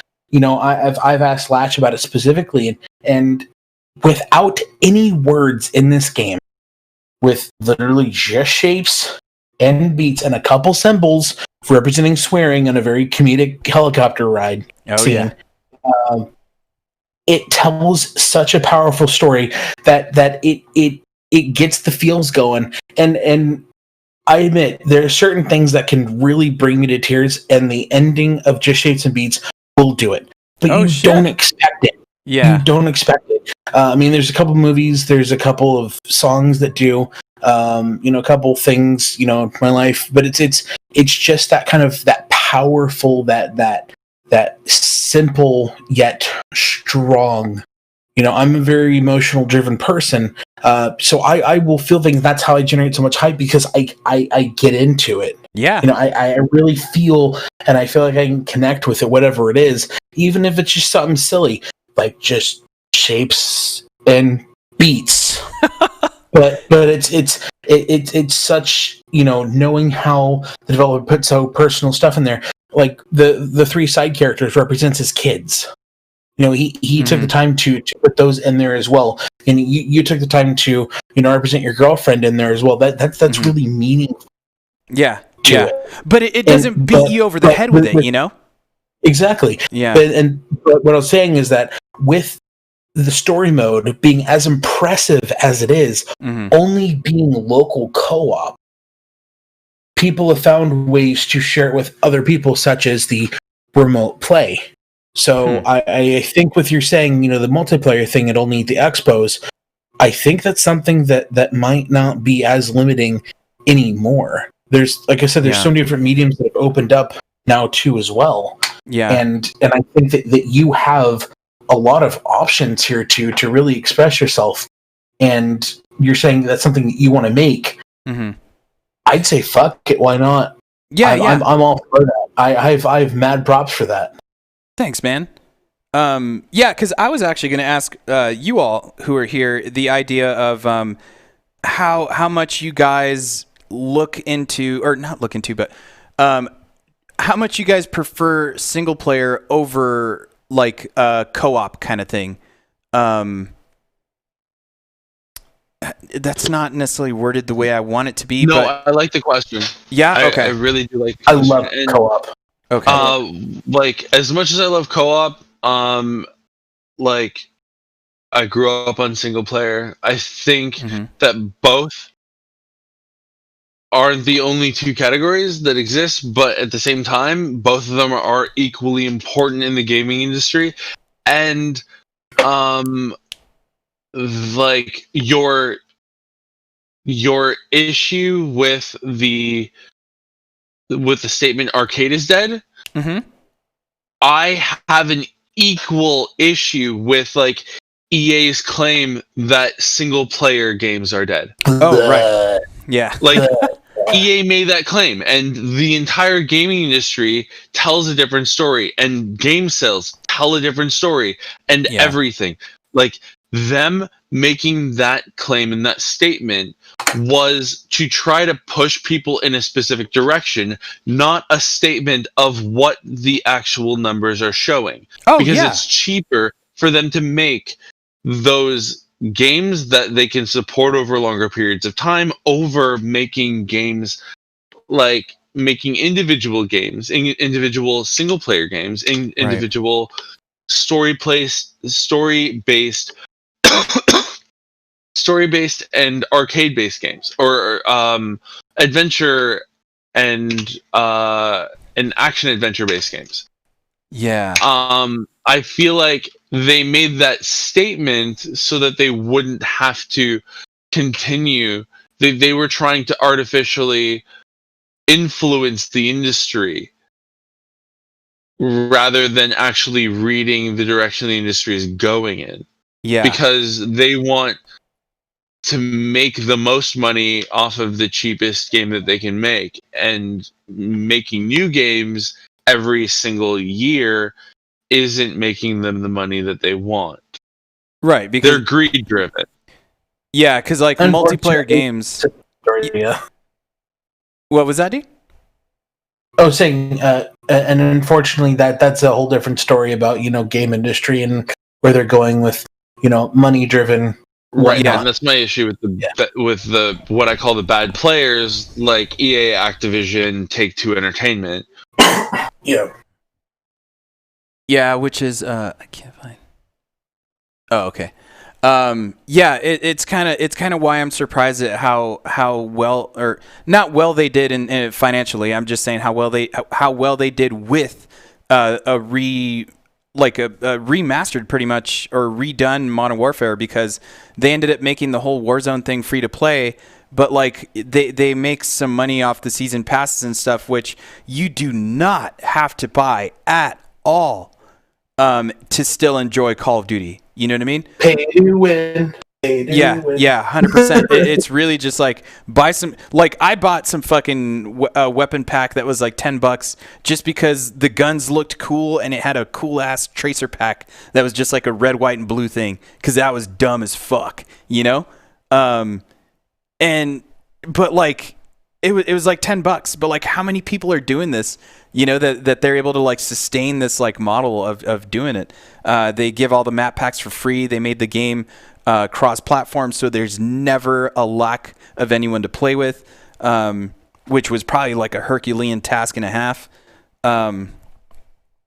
Yeah, but it's like I still, and that's the thing is like, Nate, I think there's actually maybe 3 genres or not genres, that's not the right word, but 3 categories, I guess, of games where it's single player, co-op, and multiplayer, because I think co-op and multiplayer are 2 totally different things. Because like co-op, you can play totally agree with a tighter knit group of people and just go through this experience together, like a new story, a new adventure. Yeah. And it's like a horde mode-y kind of thing, right? Like it's like 4 people against like a bunch of cool shit. But the thing is, that situation needs to be interesting enough to keep those 4 people engaged, right? Not too complicated, but not too simple. To where the replayability is something where like whenever a match, for lack of a better description, is over, you all look at each other and it's like, that was fucking cool. Let's do that again.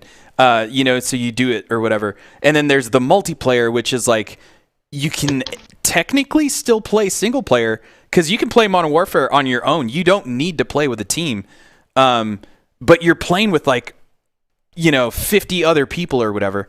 Yeah, I think those are the different kind of things there. And that's kind of where I'm trying to decide where to put myself in there. Because obviously the multiplayer aspect is hella more complicated. You like exponentially raise your problems that you're probably going to have, your issues that you're going to have to deal with. And then as a one person dev team, you kind of have to limit that. So it's like you want to get a little bit of the multiplayer thing because you know you have this cool idea that 2 people sitting on a couch would have a blast competing against each other, but you don't want to give yourself more work than you need to, in the sense of making like something that is so precise, like a Street Fighter. You know, like Street Fighter, like you're gonna have to nail those frame times and shit. But there's other aspects of a co-op competitive game that you can do. It's just trying to figure out and trying to nail that balance there. And careful, hopefully it's deadly. Huh? Just be careful, feature creep is deadly. 100,000%. Yeah, man. I kind of did learn my lesson in that sense in this way, but yeah, this game was supposed to be out in 2016, man. And it came out it came out in 2019, and it's still not done, you know? For the most part. Like, I mean, it's done in design, but it just needs some technicalities to get out on the other consoles, the other platforms. I almost honestly gave up on the PS4 and Xbox One version after doing the Switch version, primarily just because from all my like kind of professional indie friends that I've made, like in Seattle and everything, who have told me that, you know, indie games don't sell on Xbox and PlayStation, and yeah, sure, whatever. Yeah. But the thing is, it's mostly because indie games typically eventually come out on PlayStation Plus. Oh, right. That is a fucking deal and a half to what is it? Earn? No, not earn, but if you can land that deal, you're in a good spot. Like as an indie dev, right? Yeah, especially if you're. It gets a lot of people looking at your stuff. Yeah, and well, just even from the financial part of it, dude, because it's definitely something that those deals that I've heard that work out for that are actually really cool. It is, I think it's like the guys who made the It's a 4-player game. They made Expandabros, which is the kind of expansion version of it. Oh, Expendabros. Expendabros, yeah. Yeah, but what's the actual game? Broforce. Broforce. Yeah, those guys made a deal for that kind of thing, for the PlayStation Plus thing, but I think they said it would have worked out better for them had they just done the normal release. But then you have the other side of that, which is Psyonix, who did Rocket League, where it worked out dramatically better for them to have done it that way, to do the free month on PlayStation Plus. And now that game's like, that game made, gangbusters. Exactly. And it's a good game. It's a simplistic, and I don't mean that in a bad way, but yeah. Well, no, it's a simplistic game with a very high skill cap. Oh yeah. And again, I think that's what maybe cosmetics thing too, which gets some money. Yeah. I think that's what lends itself to how good it is, right? Because that curve is there's always something you can learn that'll make you better, and that's what keeps you in the game, which I think is pretty rad. Exactly. Rocket League. That's where the appeal and the replayability comes into. Yeah. And then what did they do? They also went free to play, and now it's just like the skins are what fucking make them some money, And that's, there you go. It's a good way to like extend that tail. And it's worked out for them. Yeah. At this point, absolutely. Yeah. Like, I'm not a huge fan of microtransactions. However, if it's purely cosmetic, I can support it, because then it's just up to the individual to customize their gaming experience without giving them a competitive edge. Look, I have a hat. You don't. No. Courtney, were you going to say something about that also, or? Not directly, but when I think of games that have spent a while in like early access, especially on Steam, I think of like Subnautica, which spent like I think 5 years in early access. But when they finally released it, it was a polished, amazing game. Right. Oh man, I'm creeping up on that, and I'm like, But for every Subnautica that exists, there is like there's a PUBG that was in early access forever, and once it launched, its peak was before it launched completely. Yeah. Or if you really want to talk about it, so Goddess, GODUS, it technically never came out of early access. That was a fucking failure of a game, unfortunately. That was the Peter Molyneux thing, wasn't it? Yes. Okay. Yeah. And so Peter Molyneux, I can go on for a while with that guy. He did the whole cube tapping app thing where people around the world. Yeah. It turns out the guy who won actually didn't get shit, even though he was promised half of the revenue from the game, because the game didn't do well. Yeah. He didn't really get anything at all, and they were just like, sorry, and so then they tried to release Goddess Wars, which Goddess was an incredibly cool concept, great, design. It just did not get enough support from the developers, and I mean, it was a whole mess. Yeah. So it was apparently came out of early access, but it never should have gone into early access, or really, come out of it in the state that it was. It was just a complete and utter mess. So there's a whole range of games out there, from, wow, these guys did great, to, oh my god, this stinks. What is that horrible smell? Can you open a window, please? Yeah. That's Molyneux for you, man. Promises a lot, and then it's just like, fuck. Yeah. I don't know, man. That's crazy. So Zylo wants to know when cosmetic microtransactions are going to exist.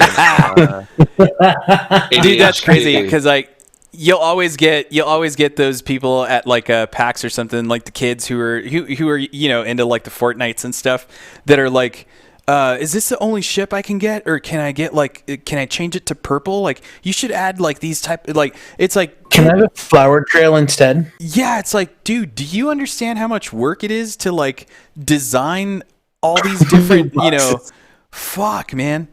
It's just crazy. Yeah, it's a time cost. Yeah, 100%. Yeah, I mean, dude, like that's but what if it pays you.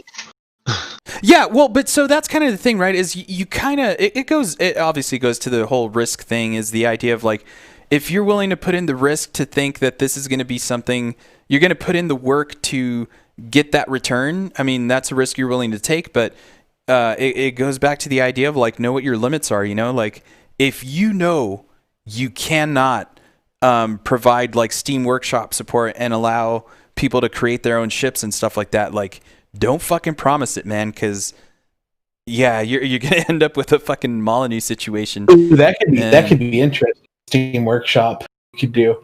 That's if that's gonna be somewhere else. That's a feature creep right there. That's what that's 100%. Yeah, and that's how I see these dudes talking about that in the chat, and the idea, like, I still, dude, the thing that you guys thought this was a puzzle game, it keeps making me think about a game called Pony Island, which is oh my god, Pony Island is hard. Yeah, that's the first game that came to mind when I heard you guys think this was a similar idea.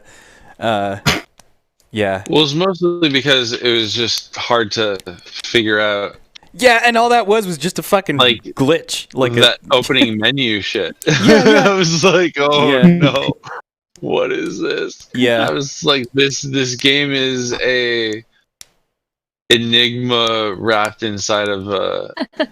Yeah. Oh, out of curiosity, just because of that, like, I think you guys got rewarded the game for doing this, right?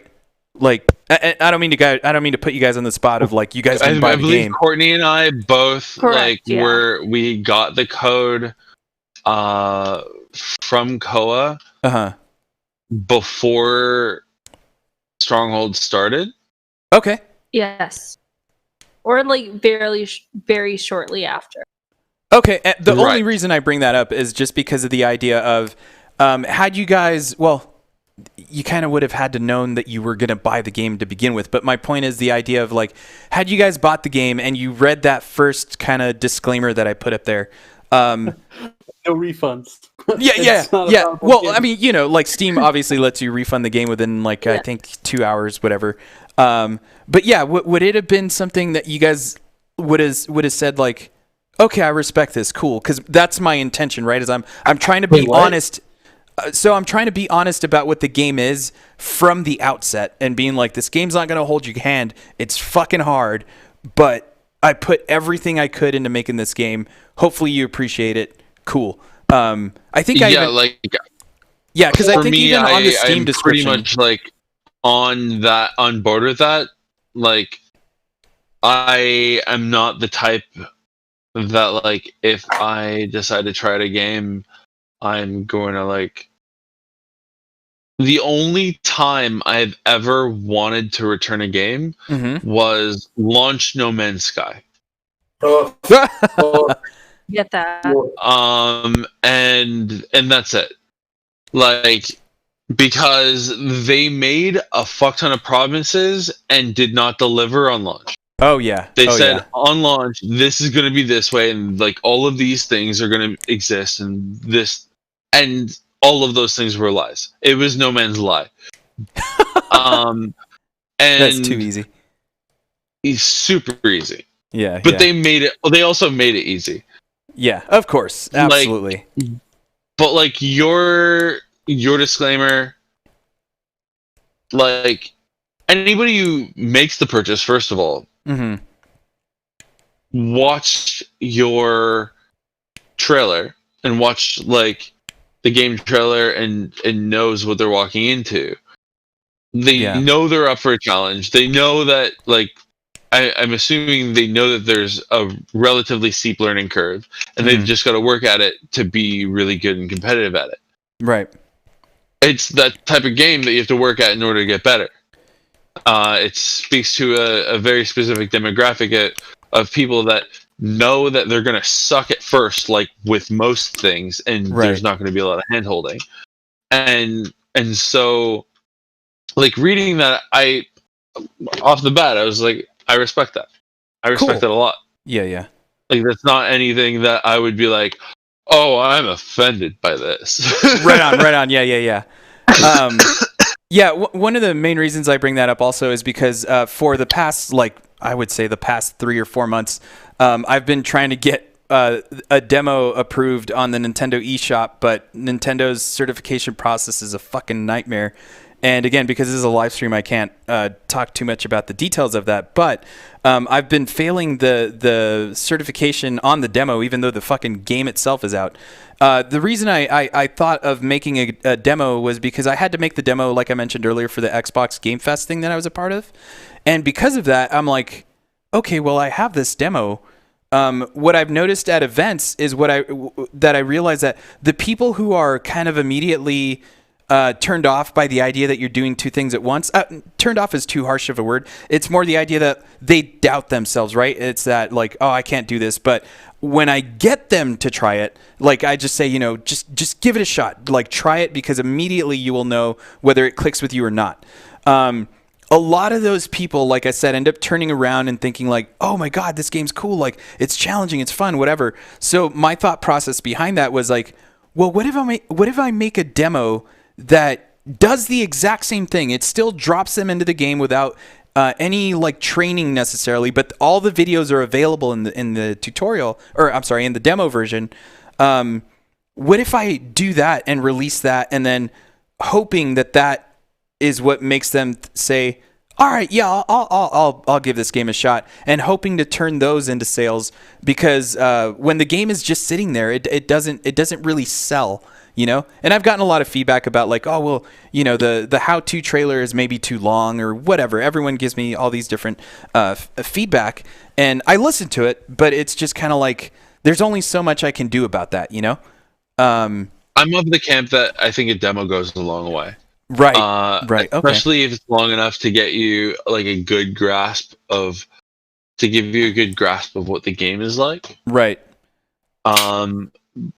But especially like with a game like yours, where there is a little bit of a learning curve, nothing that you give, because you're not revealing story or anything. It's not going to spoil it. Right. Like you want to get people hooked, and you want them to do better, get better. I think one of the big fears of a lot of devs in doing demos and allowing demos is that they'll reveal a lot of story, and a lot of gamers like myself are very story-driven gamers. Right. I don't like a demo that gives away a lot of story, but that's not the case in your game. Right. Like it's your game is about like wanting to best yourself and be better than you were your last run, and be better than anyone else, including the dev. Yeah. Especially the dev. It's coming for you. I swear, JC, he's coming. I know, right? You. Yeah. Totally. I've mentioned it several times. I'm just like, oh man, It should actually do a stream where like I just compete against people that want to play against me. That would be pretty cool. No, so people who have a high score in your game, you should invite your top 10 to like meet you at like PAX East or something. I know, right? So I was actually going to mention this to you, Nate, just because it's something that randomly popped in my head that I remember seeing in the chat. That Blaze, the guy I told you about, who's the moderator for the Discord, he is actually probably at the moment the top player of the game. So I would recommend, if there's anyone you want to compete with, do it with him, because he is extremely competitive. But not only that, my score is going to be. Yeah, my score is going to be up and down on the leaderboards because I'm the dev, so I'm constantly testing stuff, and my score is going to be dropping because I'm testing this and all that kind of stuff. So my score itself isn't necessarily the best way to like push yourself to something. It's too much of a moving target, but I would say Blaze would definitely be someone that I would tell you to compete against. Yeah, I can totally see that. Yeah, And you'll get at least 50 copies of the game from me per season of gift copies as long as Steam allows me to. Per season. Oh shit. Yeah. Because I'll put it in everybody's game bag. Not even if we're playing it for the season, but just to fuck with them, I think is worth it. Yeah, and I would just play the clip from this season and say, "Be prepared. This game's on your list. Here's the game. It's in your library. Watch out." I have no problem with that, dude. That is fucking cool. No problem with that at all. I ADHD, the true horror game. Yeah, I have no issue with being the game to fuck people over with. That's awesome. This is one of the few games in my life that like I have been like, this game is like a true learning curve. Like awesome. You in a good way, I hope, right? It actually, no, 100%. Yeah. I mean, I don't think there's any.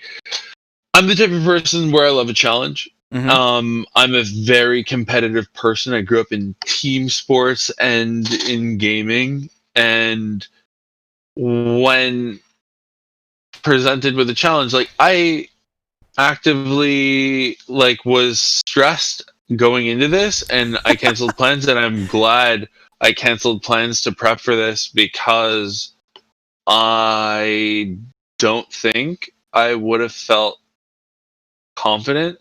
Like prior to canceling those plans, I think I would have done okay because of the little bit of prep work that I did and my understanding of the game. But that additional day, I feel like helped. But at the same time, I completely screwed myself over again because I didn't win safety. Right. I ended up completely messing myself up. It was the wiki race all over again. Yes, but you'll be able to see that clip. Yeah. Everything. My whole life is just me beating myself up and psyching myself out. And there's nothing wrong with that unless you're not learning from it, right? Like there's absolutely nothing wrong with beating yourself up. It's more the idea of like, are you learning from the beating yourself up? Because if you're not, then that's the definition of insane. Sorry, my own worst enemy in that, like, me psyching myself out or thinking that I'm always behind. Yeah. Messes myself up. And given the last 2 rounds, I did that exact thing. Mm-hmm. I'm not learning, but who knows? We'll see where we go from here. And I have to congratulate you on one key thing is that for the first time in Stronghold history, what your game did was from the production staff. Mm-hmm. This was the first time we had absolutely no clue, no matter who went in the duel, who would come out alive. Every single player was coming in with a disadvantage. Yeah. We loved that. It was the first time across 3 seasons that no matter what happened, there was never a set point where we could say this person's going to have advantage, this person's going to kill it. I think there was almost any other group of 3 people going into that duel would have been knocked out. Yeah. And I can be very confident to say that this combination of 3 people played very well. Yeah. But I can't see the other possibilities playing out nearly as well. Because of how crazy the learning curve for this game was, for the first time, I can say unbiasedly, it created an equal playing field. It was a proper even playing field. Awesome, for sure. JC, you've accomplished something really, truly great. Fucked up Matt's flow. In a good way. Yeah. But when you run a competition, that's what you really want. Like, there you go. You don't. Some people build it for drama and suspense, but for me, a true narrative comes from having that skill on the floor. The reason why people tune into sports games and why I'm not big into sports, but I'm really big into sports narratives. So I would watch a sports game because of a matchup, because of the history of the matchup. And I will talk to Nate about histories of matchups of sports games till the end of time, because I really enjoy the dynamic of with everything set aside, they have all the same rules. We just get to see something unfold that's beyond all of us. Yeah. And those are the moments that I live for. And those are the moments that I go smile ear to ear, just enjoying the moment and getting lost in it. Yeah. Could not agree more. With the self-criticism kind of beating up stuff before you're talking about, Nate, I unfortunately do have to be heading off here. It is getting quite late, and I have a number of things to take care of. So I do thank you, JC, once again, for all that you are and what you have created. I'm very, very happy to say that I have met you in person as well and had that experience with, and look forward to definitely communicating. Matt, thank you for putting all this together. Courtney, congratulations on getting this far. And Courtney, you were talking about streaming a bit further. Looking forward to that. And Nate, you as well. Good luck in moving forward, Stronghold, and everything else that you're doing. Yeah, appreciate you a lot. Yes, sir. Thank you. Yeah, Course, likewise to everybody. And I will catch you guys later then. All right, man. Cheers, monkey. I will probably need to head out here too, because I do have a day job. My day job has nothing to do with video games. It's a completely mindless, pointless job, but it's what helps pay the bills. I think we might have talked about that earlier. I get that, yeah. Yeah. So I feel that. Yeah, it's actually one of those reasons that I think I've pointed out before, is I think that's what gives me so much energy to make a video game as well, because it's like I spend like 8 hours of my day, 5 days a week, just like doing absolutely like mind-numbing work, that when I get off of that job, it's like the first thing I want to do is something creative, something productive with my time, you know? So that's why I've worked on this game for so long, because I think that's what pushes me to do it. And then the fucking absolute cherry on top is stuff like this, like where I see people play it, and not only that, enjoy it, and even more so understand like all the stupid little details that are in there that were fucking dumb as hell, but was fun to do, you know? I feel that. Holy shit, I work man. 2 jobs too, and moments like this make it all worth it. Oh, it makes dude. every single moment completely worth it. Absolutely, man. And I think that's why we all just do it, and that's why I think that's fucking cool. That, like, yeah, the way you're putting this together, man, it's just fucking brilliant. Love it. But yeah, like I said, I could go on for this for hours, but honestly, the main reason I would stop is to not keep my girlfriend up, because I think she's been asleep for the last like 2 hours, I think. And yeah, I just don't want. She's the one who actually goes into we've been working from home, but she actually goes to the office directly because she has to do more like physical mailing of stuff. So I work it's a company that does birth certificates. My job is entirely computer focused, so I just kind of like match IDs with names and put the order through. She actually physically has to type out all those applications, package them up, and mail them out. So she has to go into the office more than I do, so I just hate keeping her up. I thought I saw totally a toss and turn, yeah. But dude, thank you guys so much, man. Like, it means so much, and just even seeing you guys learn the way you did. Not even just like with my game, but just how the stories I've heard. So I'm looking forward to like going back to watch the episodes that you guys did and seeing your full-on competitions. And now knowing more about you guys, it's going to be super fucking cool. Yeah, I appreciate everything that you've done and accomplished, and you've definitely accomplished a huge feat in this game. Like, thanks, man. All by yourself.